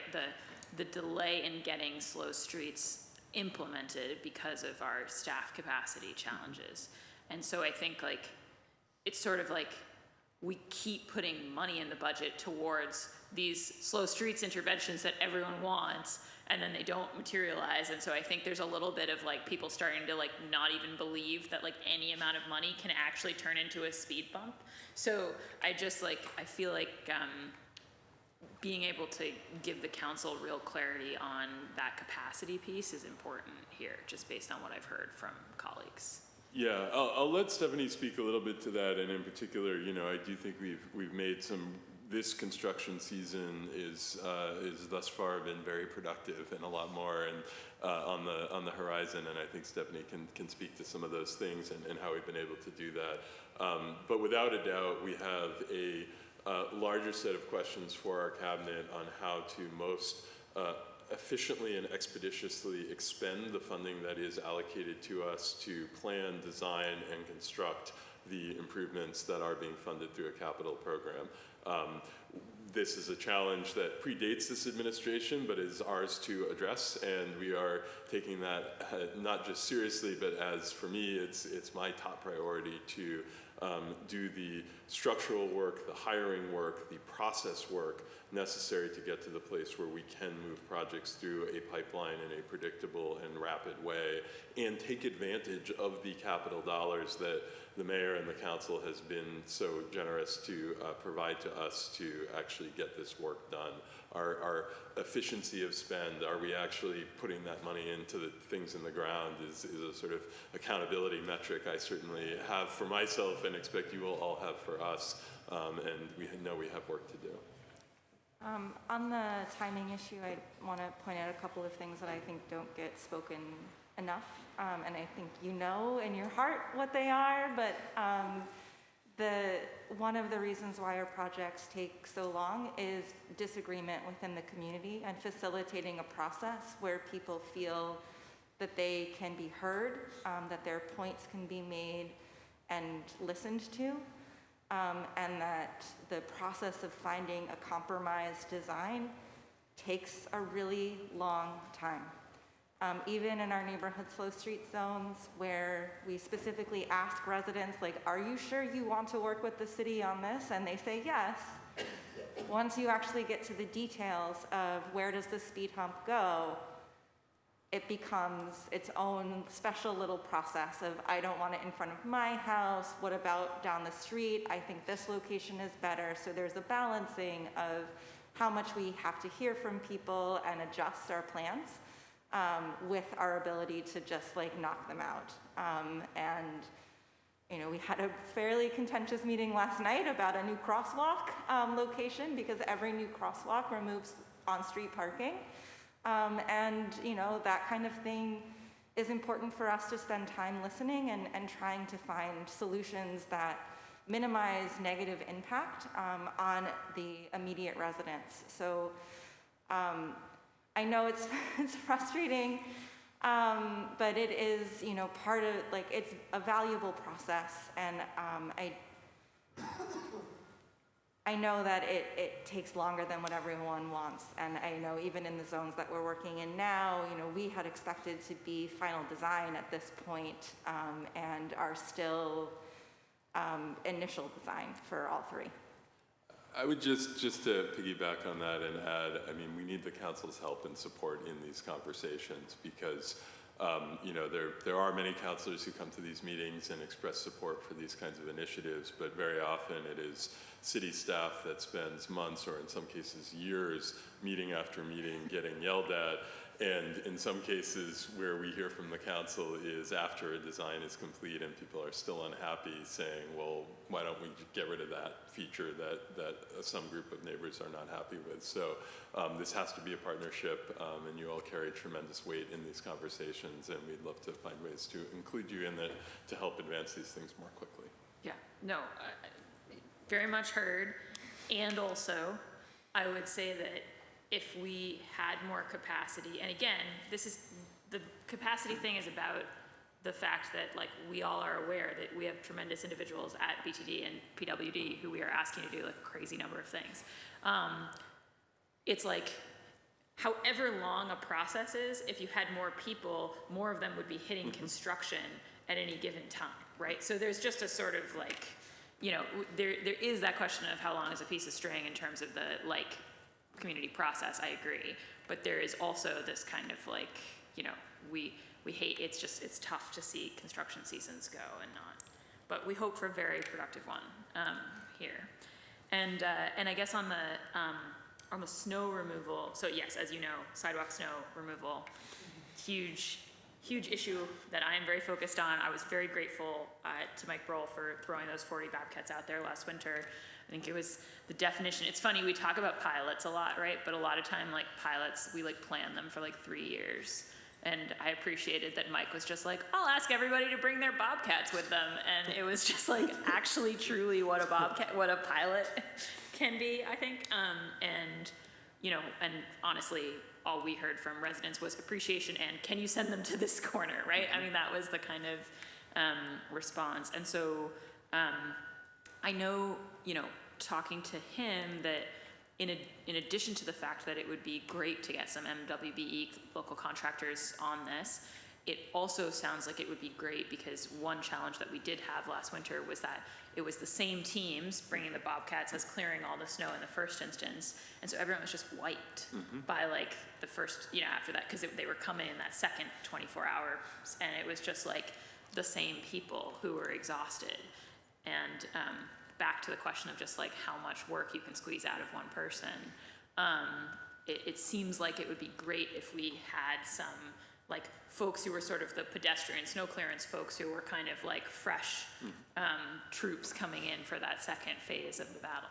Yeah, no, completely agree. I think there's a lot of opportunity here. The other thing I'd say is, you know, when we look at our snow contracts for the main street clearance, they tend to be managed by a relatively small handful of very large companies. And so as we think about, and this is true with snow, it's true with waste reduction, it's true across the cabinet where we have large contracts that have very large vendors, we want competition in those markets. We want to build up more companies, more local MWBEs to be able to compete for the big and the small stuff. So we see this as a way to really try to seed that ecosystem of businesses that can do small, medium, and large size work for us, and hopefully give us more options as we bid things out in the future.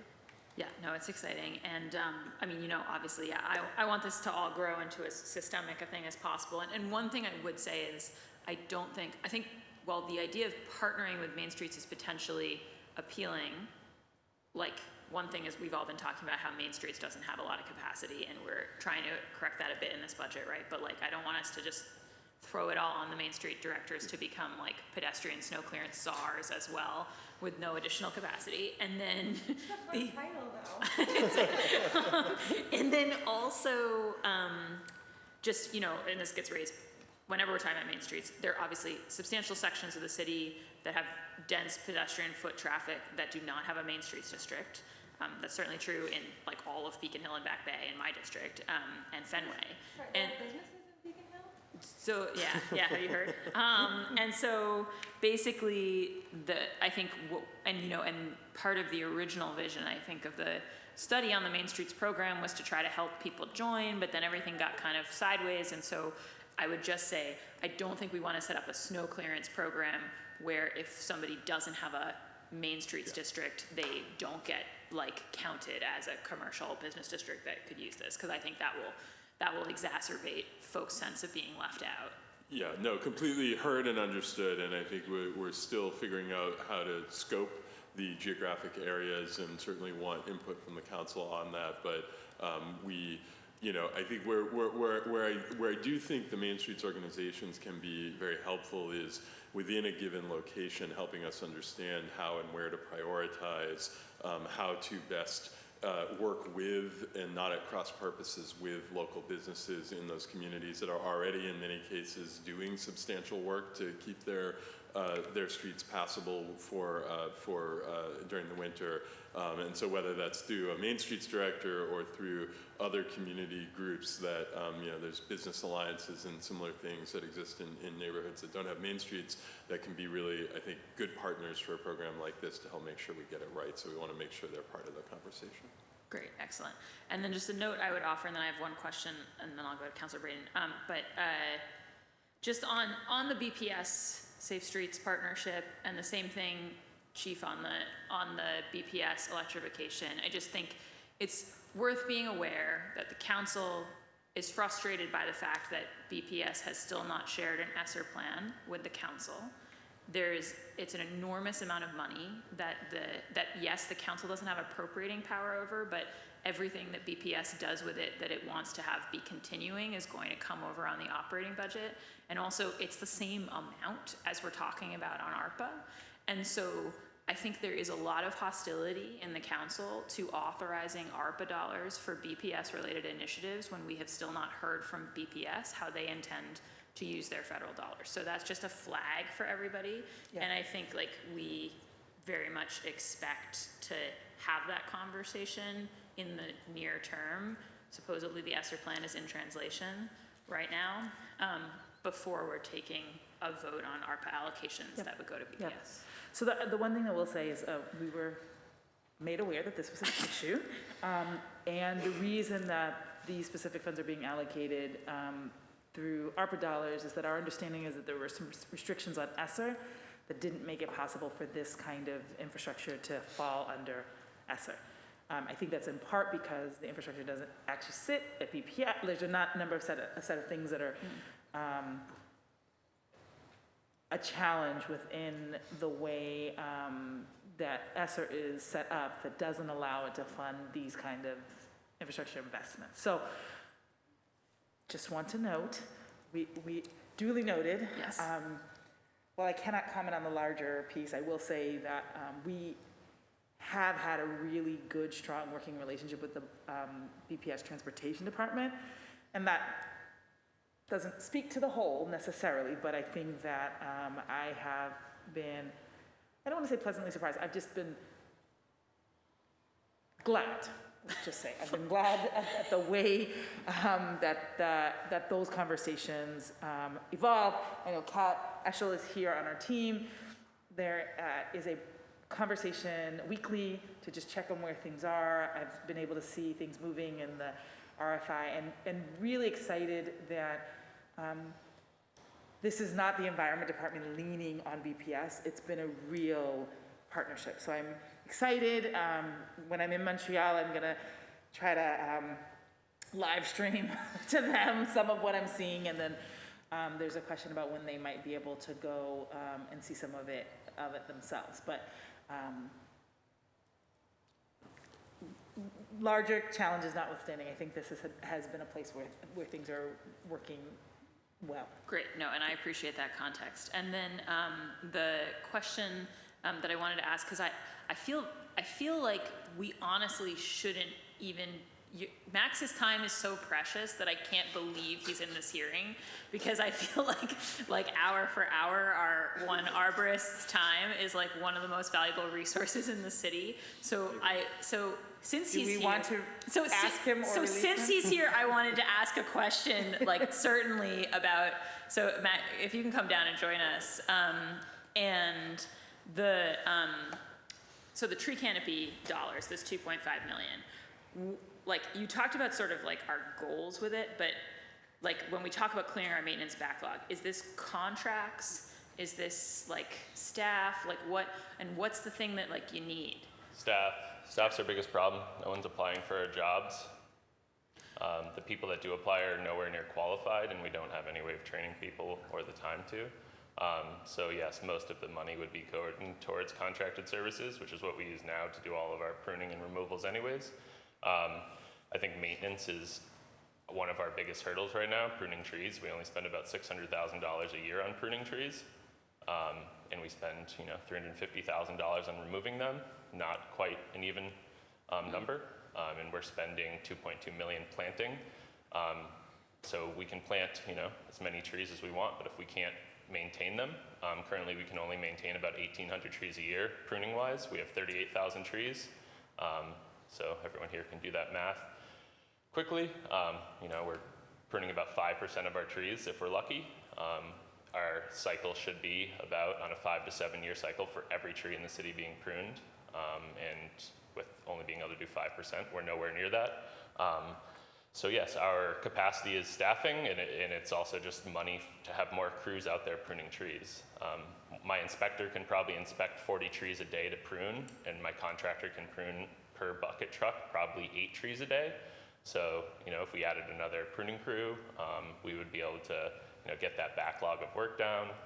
We would really like to focus on our main streets that have the most traffic, roads that have the most, struck bys by buses, trucks, vehicular incidences, and starting pruning those trees, but also pruning our young trees. Trees that we planted in the last 3 to 7 years have never been pruned.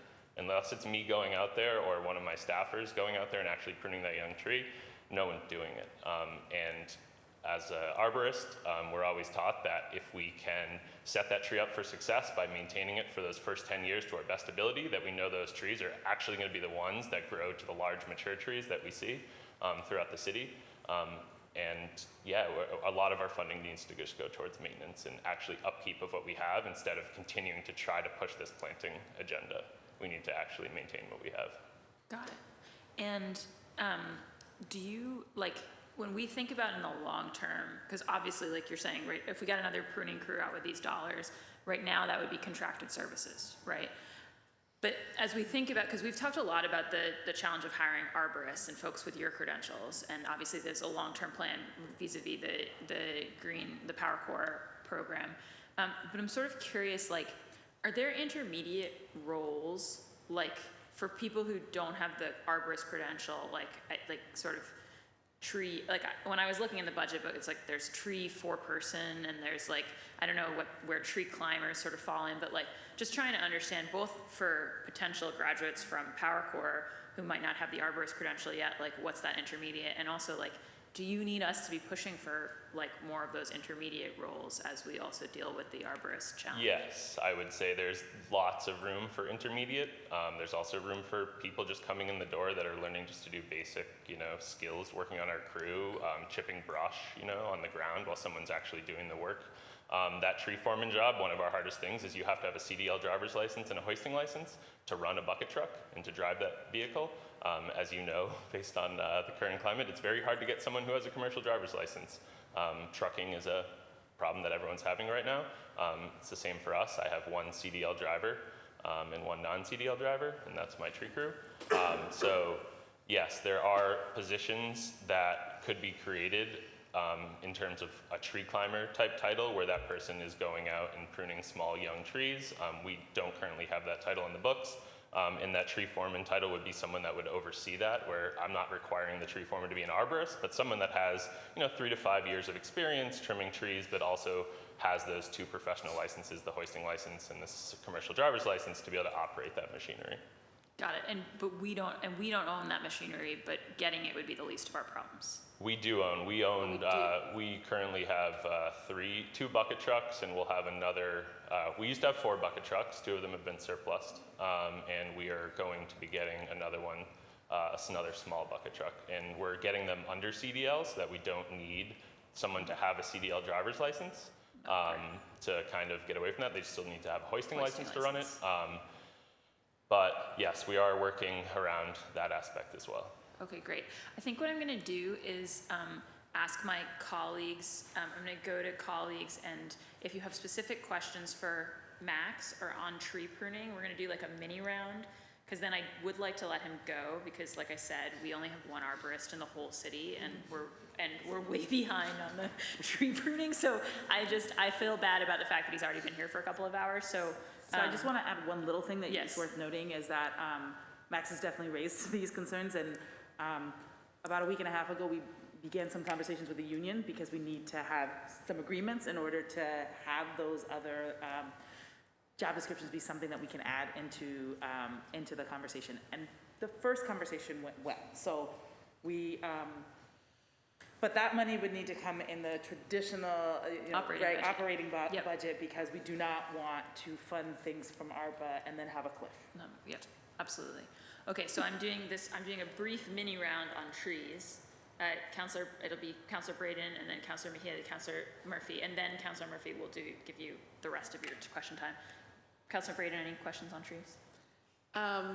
I do appreciate your great work. I know the folks out at Chandler Pond appreciated your insights into how to deal with some of the emergent tree issues out there, and your help with that. So thank you. And just in terms of your knowledge of the industry and the arborist background, like what are the barriers to, and I know it in my head, but what are the barriers to actually increasing the number of arborists? I know Cambridge has 5 or 6, I don't know. We're a much bigger city, and we what's the issue? I would say numerous. One, we have a residency requirement, right? It's pretty hard to get people to move in here to the city. I'm lucky in that I grew up most of my life living in the city, so I had a place to live, and I understood that. But it's hard to get people in our industry to move to the city. There's not many tree companies in the city. I think there's really only 2, and they're not large, so most people aren't used to living here, so you have to bring them in. The other thing is training. There's not a lot of people currently going to school and getting education in arboriculture. It's an industry that people are kind of shying away from right now because it's the 2nd most dangerous job in the world currently to do. So they are tending to go towards the highest paying employer at that time. So yes, we have some obstacles like residency requirement for 10 years. We have obstacles like getting people properly trained or getting people to know about the industry as a whole. I am someone who went to a school for high school. I went to an ag school in Walpole called Norfolk Aggie. I then went to UMass Amherst for 4 years to get my degree, and then became a certified arborist while I was there. So it's just pushing people towards that path, which people are shying away from, unfortunately. The work is, like I said, dangerous, hard, long hours, stressful, and not something that a lot of people want to get into right now. And so pushing people towards that is definitely going to be a big thing, and making it more accessible to learn those skills without having to go to a school in Central Mass or in Western Massachusetts to learn that. I think that's one of the big things is the training and the education that it takes and the time. A lot of private employers have taken upon themselves to create their own training divisions. Large tree companies like Davey Tree or Bartlett Tree, who are huge national companies, have created their own training programs in-house that they're using to bring people up from no knowledge to being able to go out every day and prune trees and take care of them in a shorter period of time than getting an associate's degree or a bachelor's degree. Yeah, I think those So when I'm driving around the city and I see a utility company doing tree work, like, are those folks trained? Like, I sometimes look at what they do. Yeah, that's a and different go, level of training. I'm sort of scratching my head and going, is this really standard Utilities and practice? trees do not get along. I know. There was an unfortunate lack of understanding, I would say, probably in the 60s and 70s and 80s even, of what kind of trees to plant where. As someone else from Brighton, I would assume you're talking about a lot of Norway maples that have grown up and grown into these power lines. The utility company has a right to come in and clear the trees back from their lines. Those arborists, or those people doing the work, are not arborists. They are trained specifically on how to safely prune trees away from power lines without killing themselves or endangering others. Their main job is to make sure that that utility, that service is always going to work in the neighborhood that it's in. If we all had underground power lines, we wouldn't be thinking about any of this.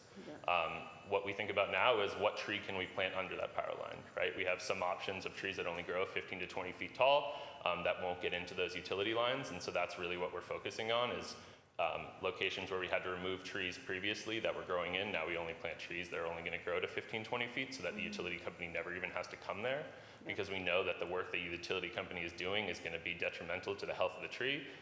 Because when you take the middle of the tree out to allow for the power lines, you know that the tree isn't going to be able to grow and be as healthy as it once was and not have the same canopy size. Yeah. It's a complex problem. Thank you. Thank you, Councillor Braden. Councillor Mejia? I came back. And I missed my speaking opportunity, but I got to hang out with the JRLTC kids downstairs. But I know you have a tight schedule. So thank you for your service. I'm glad that you are here with us. I only know of like 2 arborists, and I don't even know if they are unionized or if they're bootleg or what their situation is, but I do know of 2 that are of color. And you've raised a lot of really good points in terms of like everything that you had to go through to get there. So I don't know how they got there, but they're doing this work. So I have to look into their credentials. But my question is, what opportunities exist, especially when we start thinking about this as a career option for young people of color? Because I only know 2 arborists who are of color now. I still have to confirm that that's what their real title is. I'm just curious about, you've already mentioned a whole bunch of layers that are barriers. Now, can you just talk to us a little bit about how add people of color to that conversation in terms of layers? What would you say are some of the biggest challenges that you have heard or you can point to as it relates to people of color getting into this industry? I would say it's about having an agricultural school in this city, having training programs where people would be, where they would see that kind of work actually getting done. If you have lived and grown up in the city your whole life and you don't walk through the Arboretum every once in a while or something like that, or through a park while tree work's getting done, you're not going to know how any of it's done. So if it's not something that's in front of you and that you're taught about in school and in high school, then it's not a career or anything that's going to be brought forward to you. The schools that exist now are not in these underserved communities and cities. They're in more rural, suburban areas like Walpole, the North Shore in Essex, Western Mass, Cape Cod. So they're not focused, right? Like if Madison Park had a tree program or a horticulture program, environmental science program, something like that, people, young adults would actually then get to learn about it and know what it is. But I think it's the fact that people don't know it's a viable job opportunity that pays pretty well. And we're a very small group of people. There's only about 550 certified arborists in this whole state. So it's a niche you could say for sure. So it's more just spreading the word and getting people to know that it's a job that's out there, and that there is a huge career ladder in it, going from your base labor all the way up to selling tree work at as a manager or something like that. There's a huge career ladder, and there's so much employment opportunities. It's unbelievable right now. And for the record, can you, for those who are tuning in, can you tell us what is the pay rate? Like, what is the potential, the earning potential? Because I think sometimes, when young people, especially when they hear an amount, when they hear a dollar amount, they're like, oh my God, I can make that much money doing that. What would that be? Well, there's definitely a difference between being a municipal arborist like myself and being that in the private sector. Private sector probably gets paid 30 to 40% more than I do. But you could say starting pay for a ground worker in our industry is probably $18 an hour. I've heard as high as $20 an hour. With a couple years of experience, you're talking 22. You get that commercial driver's license, you're talking $25 an hour. You're eventually going to be somewhere in the mid $40 an hour range if you're running a crew, and managing that crew and going to properties and doing that work. So yeah, you could be someone that makes $80,000 to $100,000 a year, no problem doing tree work. Wow, that's great to hear. And it's dangerous, but it's physical work, and you're most likely staying in very good shape and health. I think that, the conversation changes when you think about it from economics, like, oh my God, I could do that, and then also save the planet and, keep the environment green. And this is the last thing that I'll just say is that you're right, what a private company pays and versus, because I know that sometimes people charge like $3,000 just to kind of like go in and look at your tree. So it is crazy that there are some folks out there who are really also taking advantage of that as well. Yeah, scarcity. Yeah, if there's not enough people to look at the work, it's going to drive the cost of the work up. Yeah. If there's not a lot of people that want to do the work, it's going to drive your labor costs up even more. And then the equipment itself is extremely expensive to begin with to get into, and then of course the maintenance that goes along with it. Have you been to Madison Park? Yes, I have. My dad used to be the basketball coach there. Yes, okay.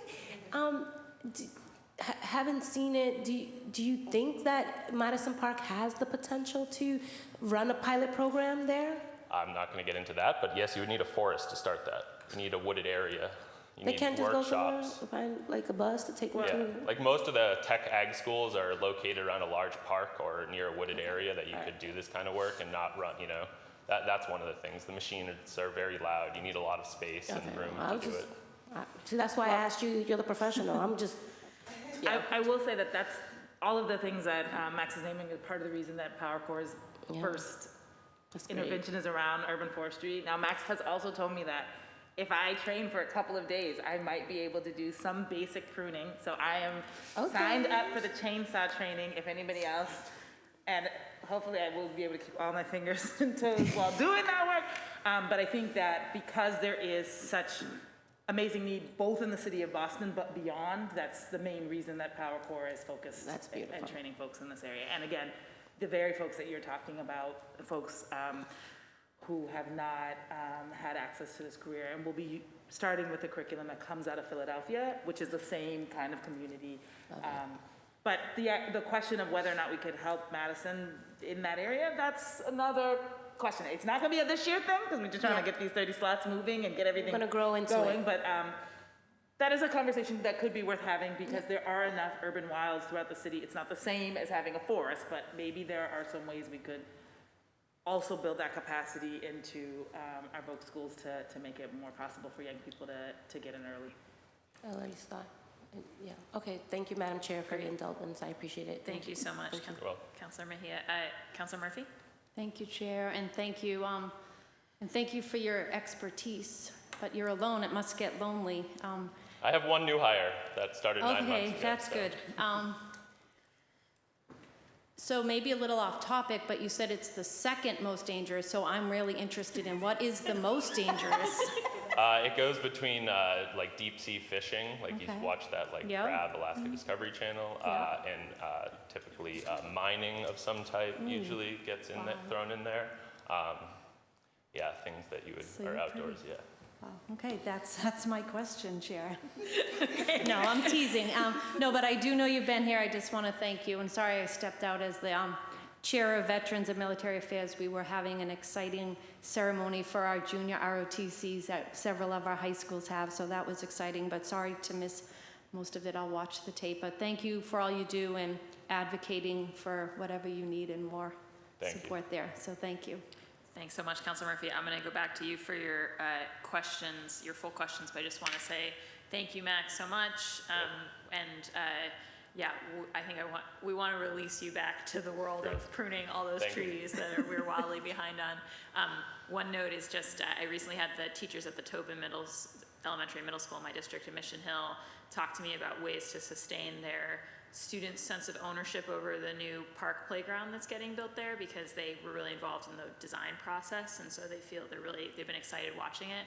And one of the things I said to them was, maybe we can see if there's a way to get the arborists to come out and tell them about the trees and kind of like the tree care piece, because it's like a green space right next to the BPS school that they're already like feeling a sense of ownership and attachment to. So That's, the biggest thing is ownership. I was just in East Boston this morning helping with the tree planting initiative, and it's just 10 residents who are taking their free time to help plant street trees and trees in parks, and they're, doing the work themselves, so they care that that tree survives. Whereas if they see, my contractor or someone plant a tree, it's a different story, that when you're actually getting in there and your hands are getting dirty and you understand what the benefits are, that you're more willing to help and feel good about it as well. So I definitely get it. absolutely. Thank you. All right, well, thank you so much for joining us today. Have a good afternoon. You too. And now I'm going to go back to, Councilor Murphy has to go, so she doesn't have more questions for you. So I will let Councilor Braden go, and then Councilor Mejia for any further questions for the panel. And I just want to say, by the way, I was not trying to diminish the value of all of the important people up here who do tremendous work. I could have said the same thing about Stephanie, but I just felt like having Max up in the corner listening to us was insane, so. It's a unicorn, we've only got one of them. I think when we think about the infrastructure that will support this arborist trainings, etc., trying to preserve what urban wilds we have. Many of our urban wilds are privately held, especially in Alston Brighton and then we have Harvard Arboretum bang in the middle of our city, and Just as a note, we do own the Arboretum. Harvard we own it. They manage it for 1,000 years, but just yeah, I know. They've been around for 400, and they'll be around for another 400. We'll all be gone before we. Yeah. City of Boston. I'm just looking at their programming. They have some interesting. Are we talking to Harvard about potential partnerships in terms of they've internships programs and programs for educational about arborist trainings and undergrad. Are we talking to them? yeah. So we had a conversation a couple weeks ago about having them sort of make some connections. They are also interested. They also have some greenhouse. But there's a number of things that we had on the list of things to have some conversations with them about. So yeah, we do meet with them, talk with them. Most of the conversations have been about getting that arch moving through between the city and the MBTA and public work. We've had some, so that's dominated a lot of our conversation, but we did actually a couple weeks ago begin some more conversations about how we might partner around trees. I know I chair the Committee on Pilot and Intergovernment Relations and institutional relationships as well, and a lot of our institutions are up for institutional master plan renewals in the coming. And we'd really, for me personally, I'd love to explore how we could strengthen those partnerships and maybe get more juice from the relationship. So I would certainly be putting that on the list to talk to them about. We may get somewhere out of that, maybe not. Let's see, and the. I'm really run out of questions. I had a rapid fire question the last time, so that's no good. Need to I know invent. we've been here for 2 hours, and I appreciate everybody's time. I am meeting with Chief Yasha in the very near future, so we're working on a long list of questions for you for that too. Looking forward to it. We'll get into the weeds on all sorts of stuff on that occasion. I know we're talking about ARPA money at the moment, so thank you. Great, thanks. Folks have gotten on top of Chief White Hammond's double-barreled surname, but I think Yasha Franklin Hodge is somehow taking Although sometimes all of I get called Hammond White too, so you know. Councilor Mejia. Okay, Yasha? Yeah. I said it right? You got it right. Oh my God, your Thank whole you. team was texting me like, here's how you say it. I gotta keep saying it so I can continue to say it right, but you're the chief right now. I'm not gonna hold you guys hostage just for the sake of holding you hostage, but I do wanna just underscore my colleague, Councilor Braden's point around the Arboretum. You know, a few years ago, I got invited to go to the Arboretum through a family engagement opportunity to create space for, you know, families of color to actually go to the Arboretum. And I'm like, do I have to pay to get in? I was like, this free? I'm like, I don't have to pay to get in? That's crazy that a lot of folks think that you have to pay to get in there. And that was the assumption that I had. But I was like, I got invited, I'm here. And I think that there's an opportunity there to Councilor Breeden's point of like, how do we create more space and more programming and more opportunities for people to feel part of that park, and also how it could be some sort of training or an apprenticeship through this initiative here, you know, like just to think creatively about what the possibilities look like. Again, I'm gonna make the same point that I made about how the bike situation feels bougie, so does the Arboretum, right?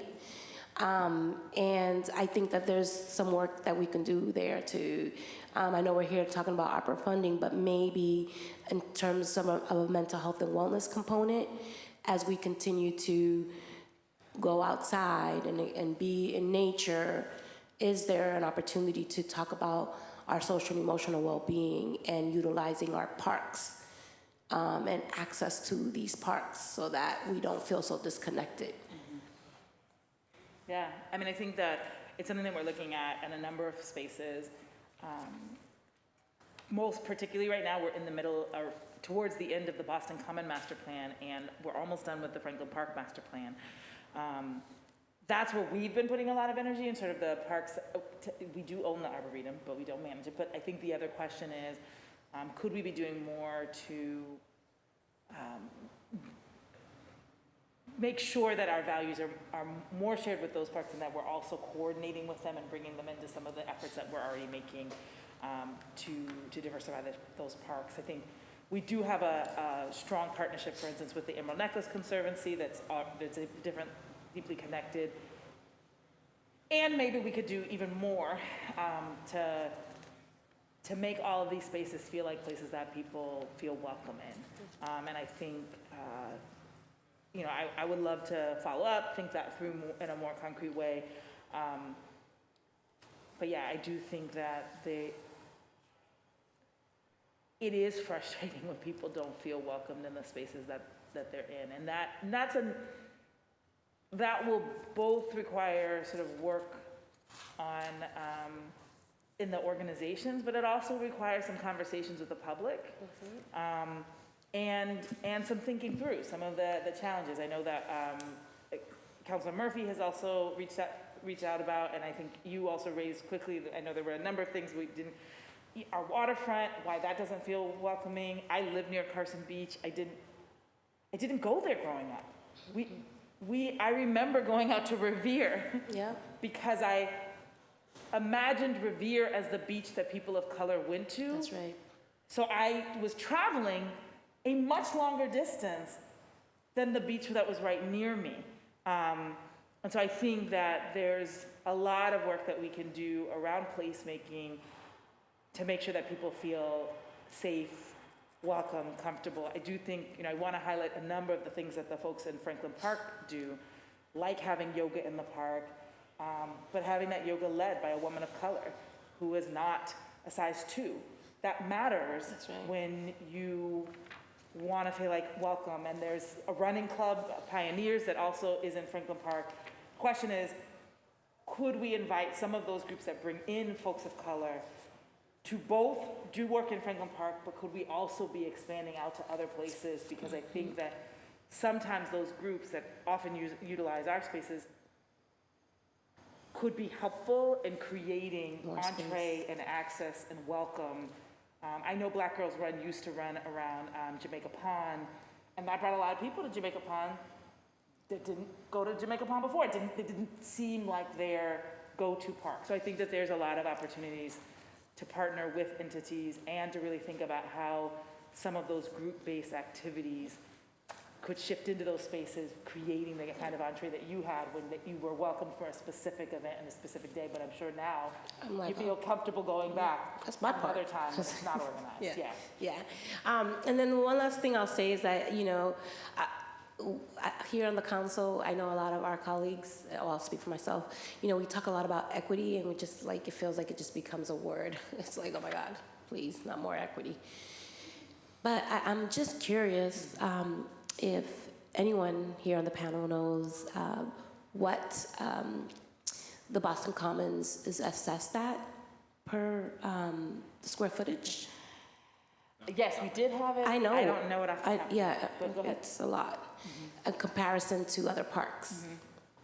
And I think that there is an opportunity when we think about equity and we think about how people are valuing land. Someone shared it with me. I have to go through thousands of pieces of literature to get it, but it was alarming. I think it was like $200 a square foot, and I think Malcolm X Park is like maybe $9. Like it is a stark difference. I know that's your park, Councilor Bogg, but I ain't coming The whole for you. city's park, Councilor Mejia. I'm just saying, I'm not going after your district, but I will say though that there's an opportunity for us as we start thinking about equity and as we start thinking about our parks, is how we value our land speaks to how we value the maintenance of that land and the amount of dollars that we pour into the upkeep. And so I just want to name that as that. I was really startled by the stark difference. And I understand why, because it's downtown and everything, but still. So I do want to know, we don't control those assessments. I know. But I will say this. We don't use those costs to decide how much we invest in a park. And the small concern is the reason that came up is because there was the insinuation that we would not make ADA accessibility in the Boston Common because we were not going to be compelled to do so by law, versus in Malcolm X where we were compelled to do so by law. I want to note, we're making just as much ADA accessibility in the Boston Common as was dictated in Malcolm X. Awesome. It doesn't matter what the law says about how much that land is worth. People should be able, it doesn't matter to me if I can get out of making those investments because it's $200 million versus $2 million. People who have mobility challenges should be able to go into every single park, no matter what the market says. So there are going to be changes on the Hill in the Boston Common that I'm sure at some point somebody will be upset about, and they will say we should leave it like it was back in the day. But back in the day, people in wheelchairs couldn't get there, and in this day and time, we will make sure that they all can. So I know that's there, but I want to push back on the notion that we would make different decisions in different parks based on the market-based assessment of what that is. See, and that's how I know you are a true community organizer, because you know exactly. I knew what they were raising, and that's why I so much appreciate right thing to do. you, because you are always in these streets and understand exactly where things come from. But I'm glad that you cleared up that point for folks who are tuning in. So thank you for that. Thank you, Madam Chair. Thank you so much, Councilor Mejia. I just have a couple more, and then I want to let everybody go. And Councilor Braden, I think you're all set, right, with questions? I just wanted to let Chief Franklin Hodge know that I sent him a video of the fire-breathing pothole fixer from New York. Excellent, thank you. Wonderful. And we'll share that with our team. And now that that's been sent by email, it's a public record, so if anyone watching this would like it, I'm sure we can provide it, courtesy of the committee. Yeah, I just wondered if I could just quickly, I think the one thing that I didn't get a chance to ask about was on the $8 million for the bikes. Like kind of a similar question to the walkable question of just like what's the breakdown and especially the subsidy program Like how much of is that? And Stephanie, if you can just speak to that a little bit. Yeah, so with the e-bike subsidies. And if we can get Stephanie's mic on, sorry. I No, can- you can't I can- control it, yeah, go. Sorry. With the e-bike subsidy program, there are a couple of components to it. One is that of full-time staffer who can help both introduce people to the opportunity of e-bikes, help them find the right bike for them, and distribute the funds. There's also a research component to that. So in the past, I've done research projects with folks at the Harvard School for Public Health, and I think we'd be looking for a research partner to help us understand the impacts of the program so that as we wrap up the ARPA funding, we're able to better advocate for inclusion of e-bikes into state and federal electric vehicle rebate programs where they are currently excluded from. And then the rest of that would be for subsidies. So some of the thinking here as I was like putting together the ask is about 1.5 to 2 million in that e-bike subsidy to cover all of that, but there are some unknowns. You know, we still need to decide how much of a rebate do we want to give. There are as many options in other cities in the US as you can probably think of in terms of how they run the program, how much money, what bikes are eligible, et cetera. So like we need to spend a little bit of time thinking that through. But I would like for the maximum amount of that money to be going to individuals to be able to solve their mobility needs. And then the other 6-ish would be for planning and design services in support of establishing workable routes for low stress bike connections in our neighborhoods to parks, health centers, et cetera. Okay, and then, and can you give a little bit of an example, this reference, just again, so I can, when I'm talking to other counselors, this reference to the idea that having designs on file would help us be more competitive for like state and federal funds. Can you just give some texture to that? Sure, so basically the feds want to know that when they give us money, it's going to go someplace real. Kind of like the council. So very similar, yeah. And so if you actually have a plan that you can show has community buy-in, is viable from a construction standpoint, and is actually going to fulfill the promises that you're making in your grant application, you're able to move ahead more quickly in getting that funding. For example, the Safe Streets for All funding that the chief mentioned in the notice of funding opportunity, there are a variety of categories, but there is a category that is just about doing planning work. And we want to skip that phase. We want to go right to, we have projects to build, we're ready to put shovels in the ground and get to the top of the list as a result. Got it, great.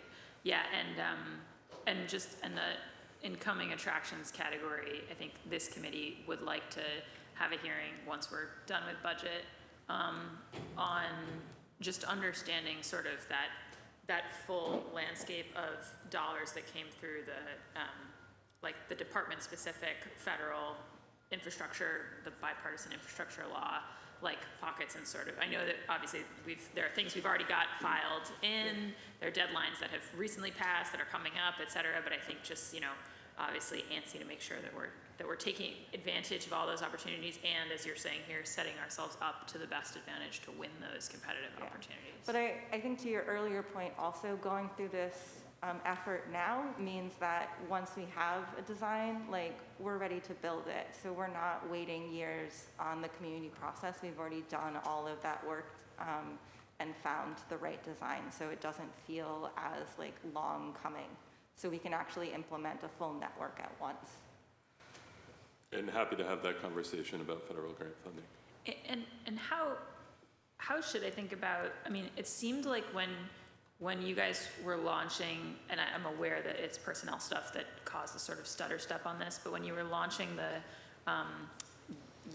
small scale safety improvements thing, that part of the notion there, to your point about community input, et cetera, was throw something out and make it with temporary stuff, and then figure out what works, what doesn't, and move forward then into more permanent design and I think we were lucky to have one of the first ones of that in Mission Hill, and then have therefore also experienced the sort of question mark about exactly how that transition happens once everybody's observed the things that work and the things that don't.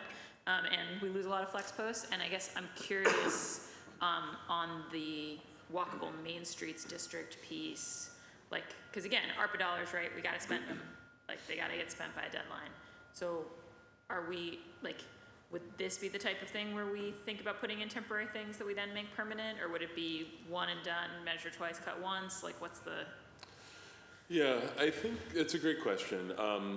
You know, our approach is ultimately, even when things are temporary, we see value in having conversations with the community before they go in, and before, during, and after.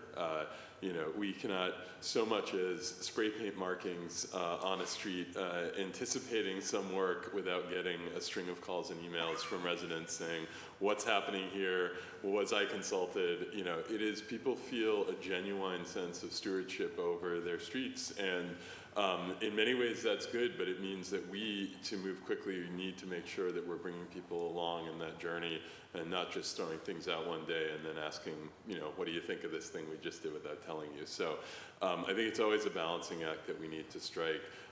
You know, where we sort of primarily landed on this with our work is to try to not do sort of the true temporary things where a bunch of construction barrels show up one day to, you know, daylight a street, but instead to have enough community engagement to get people on board for trying something, using materials like paint and flex posts to delineate space before we go and do the time-consuming and expensive work of moving curb lines, changing drainage, doing the things that are both hard to undo and, quite frankly, even in the best-case scenario, take a long time to go from concept to implementation. I would envision something similar for the Walkable Main Streets program to you know, really, you know, be able to make some quick changes, you know, using those paint and flex posts, but doing it in consultation with the community. There are also things that we can do around signals, which don't even require, you know, any physical infrastructure changes. Most cases, sometimes we have to upgrade the signal infrastructure to modernize the way the timing is, but we're looking at those as potential, you know, short-term things as well. Well, you know how I feel about signalization. We got to get more pedestrian-friendly signal timing, so that's... We are working on it, and we'll have more to talk about soon on that. Very excited to hear that. And yeah, I would just say on this, I mean, specifically in this Mission Hill case, I think what's challenging is not being able to give people any, like, we're sort of mid-process and not being able to give them any sense of, like, what's the trajectory on the sort of like, okay, well now we're looking at it. Like I could, when we were originally putting it in, I think there was good consultation. It was, here's the designs we're gonna try. Things went in roughly when we thought they would, and with a little bit of timing challenges around the start of the school year in Mission Hill, which is a terrible time always to put in enemy infrastructure. And then, but now it's sort of like we're at that next stage, and I think again on the communications piece, sort of being able to say to people, this is when we think we would get something more permanent or something revised. It's not even just a question of how long it takes, it's about being able to tell people, like, this is what you can expect. And then I also just want to flag that I think the more of the temporary, not true temporary, right, but this like intermediate, easy, quick build stuff that we have, the more that like the sort of one-off problems with that are becoming systems problems. Like, the fact that now there's a bunch of drains that the street sweepers can't clear because they're blocked by daylighting flex posts, which is a good thing for pedestrian visibility, but it's like at some point we actually need either like a little arm extension on the street sweeper or like hokies that are gonna go hit those spots, or like, you know, because we're doing more and more of it, and then the constituents ask me, what's the plan for getting those drains cleared, for getting flex posts replaced, et cetera, and it's sort of like, not a clear, like, you know, it just, from the 311 perspective, it doesn't seem to have the kind of responsiveness that we do on the things we know how to do, like potholes and stuff. Yeah, and we are working to adapt some of our maintenance programs. You know, flex posts have, there is supply chain crisis for flex posts right now. So we did a bunch of refresh of some of our posts earlier this year. Unfortunately, some of them on State and Cambridge Street got pretty heavily pummeled by the MBTA's Blue Line diversion shuttle buses. So I'm trying to get the T to pony up to replace those again. But we have a number of other locations throughout the city where we know we need to do some of that refresh, and we're waiting on supplies. But that is a program that we are working to build within the transportation department to maintain that. And I think the point on cleaning is a good one, and certainly something we'll continue to work with on with our highway division of public works to make sure we have the right capacity and tools available to keep that stuff clean. Do you want to speak more to that? Well, I think there's also just a balance of what we're doing. We can obviously do a lot more quick build interventions per year than we can with granite and concrete, just from how long it takes to do frame point. But so in some places, I think this is something that we still need help thinking through, which is, at what point is the quick build good enough for the goals that we're trying to achieve? And that is what it is. It will never become a curb extension because we have other higher needs of intersections to get to. And I think that is one thing that, I have taken away from the initial launch of the small scale safety program, was just, what is the right level of intervention, of community engagement, of finality versus, is this meant to be a pilot that then turns into a full engineered and constructed project? So that's definitely something that we need to think more about. Yeah, totally. And we all know expectation setting is such a key part of this work. Okay, those are all of my questions. I mean, I could go on indefinitely, but I kind of already have. And I just tremendously appreciate everybody here, and and also thank you to Mike for coming and Marvin for coming, and allowing us to kind of add this digital equity piece in with these two, the mobility and climate piece. The one thing that I wanted to say but not ask questions about is that there's also a docket. So Councilor Braden had a docket co-notice today about sort of like sustainability of public sector personnel, and I think as we think about coming back from the pandemic, and I think that was actually sort of addressed in a number of questions here today, right? This question of like, are you gonna have staff with these projects, and then how do we think about our long-term staff capacity, and how do we kind of meet, like if we have temporary resources, how do we meet that with our permanent resources? And then obviously you heard a lot about Tech Goes Home. There's also a docket on the list today, but we didn't have the zero waste goal folks here, so we didn't focus questions on it. But it is obviously in your cabinet, chief, around the idea of really building like permanent composting infrastructure in the city. And that's something that myself, Councilor Lara, and Councilor Baker have co-sponsored. And it really is in line with some of the RFPs that your department's already issued. I just really want to say on that it seems to me like a very clear-cut case of where we have a huge sort of one-time need that would have a big systems impact for us for a long time, because we have ended up hostage to these recycling company contracts. And if we think about adding food waste as a whole nother category, the question of like, are we, the city of Boston, gonna like own that and really own our own destiny on that? Or are we, as that grows as a stream, and it has to grow as a stream, right, for us to meet our zero waste goals, do we end up again kind of like hostage to maybe a not very competitive contractual world?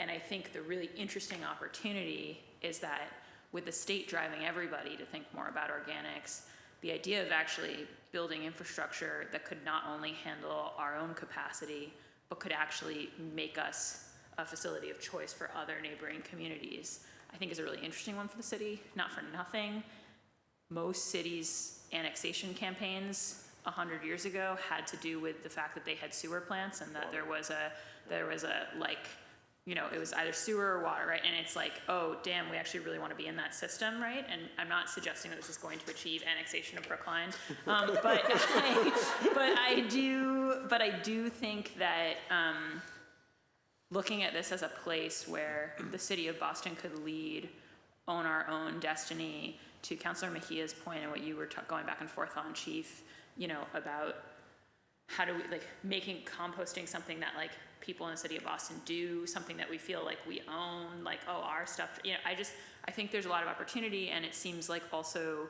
if we want to if we want to have like a, both, whether you're talking about static piles or I'm blanking on its name, but you know what, digesters, Yeah. right?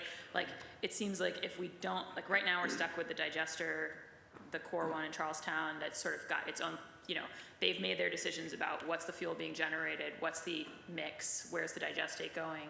It feels like if we want to own those things, like long-term in ways that align with all of our goals, like we need to own. And it feels to me like, on the one hand, I know it feels aggressive to say, let's get this infrastructure in place in time for the ARPA spend deadlines. On the other hand, it almost seems like we can't afford not to, when you look at like the trajectory that we need to meet for our zero waste goals, and the fact that I think your team is trying to get things aligned so that the next set of organics contracts we can think about in a different way. So I just really want to underscore that that's, the fact we didn't talk about that today does not mean that it's just like a casual filing to indicate a vague interest in a thing that the council doesn't intend to pursue. I think it really is like a pretty important thing and needs to be a really active conversation. Yeah, we're happy to come back and have that conversation. I think, as the councilor knows, we have an RFP right now that has recently been awarded that's really designed to look at what our options may be.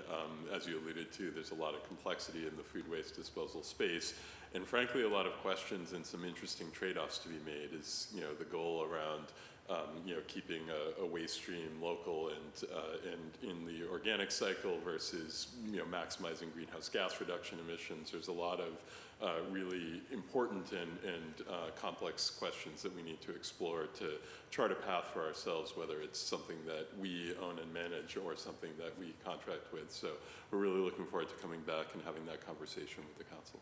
Absolutely looking forward to it. And yeah, and it does strike me again as something where there are siting questions and challenges, right? And so again, to Stephanie's and your point about like partnership and sort of political partnership, this feels like something that it's good to have like the council in the conversation at the beginning so that we can kind of think about an environmental justice lens on all those siting conversations as well.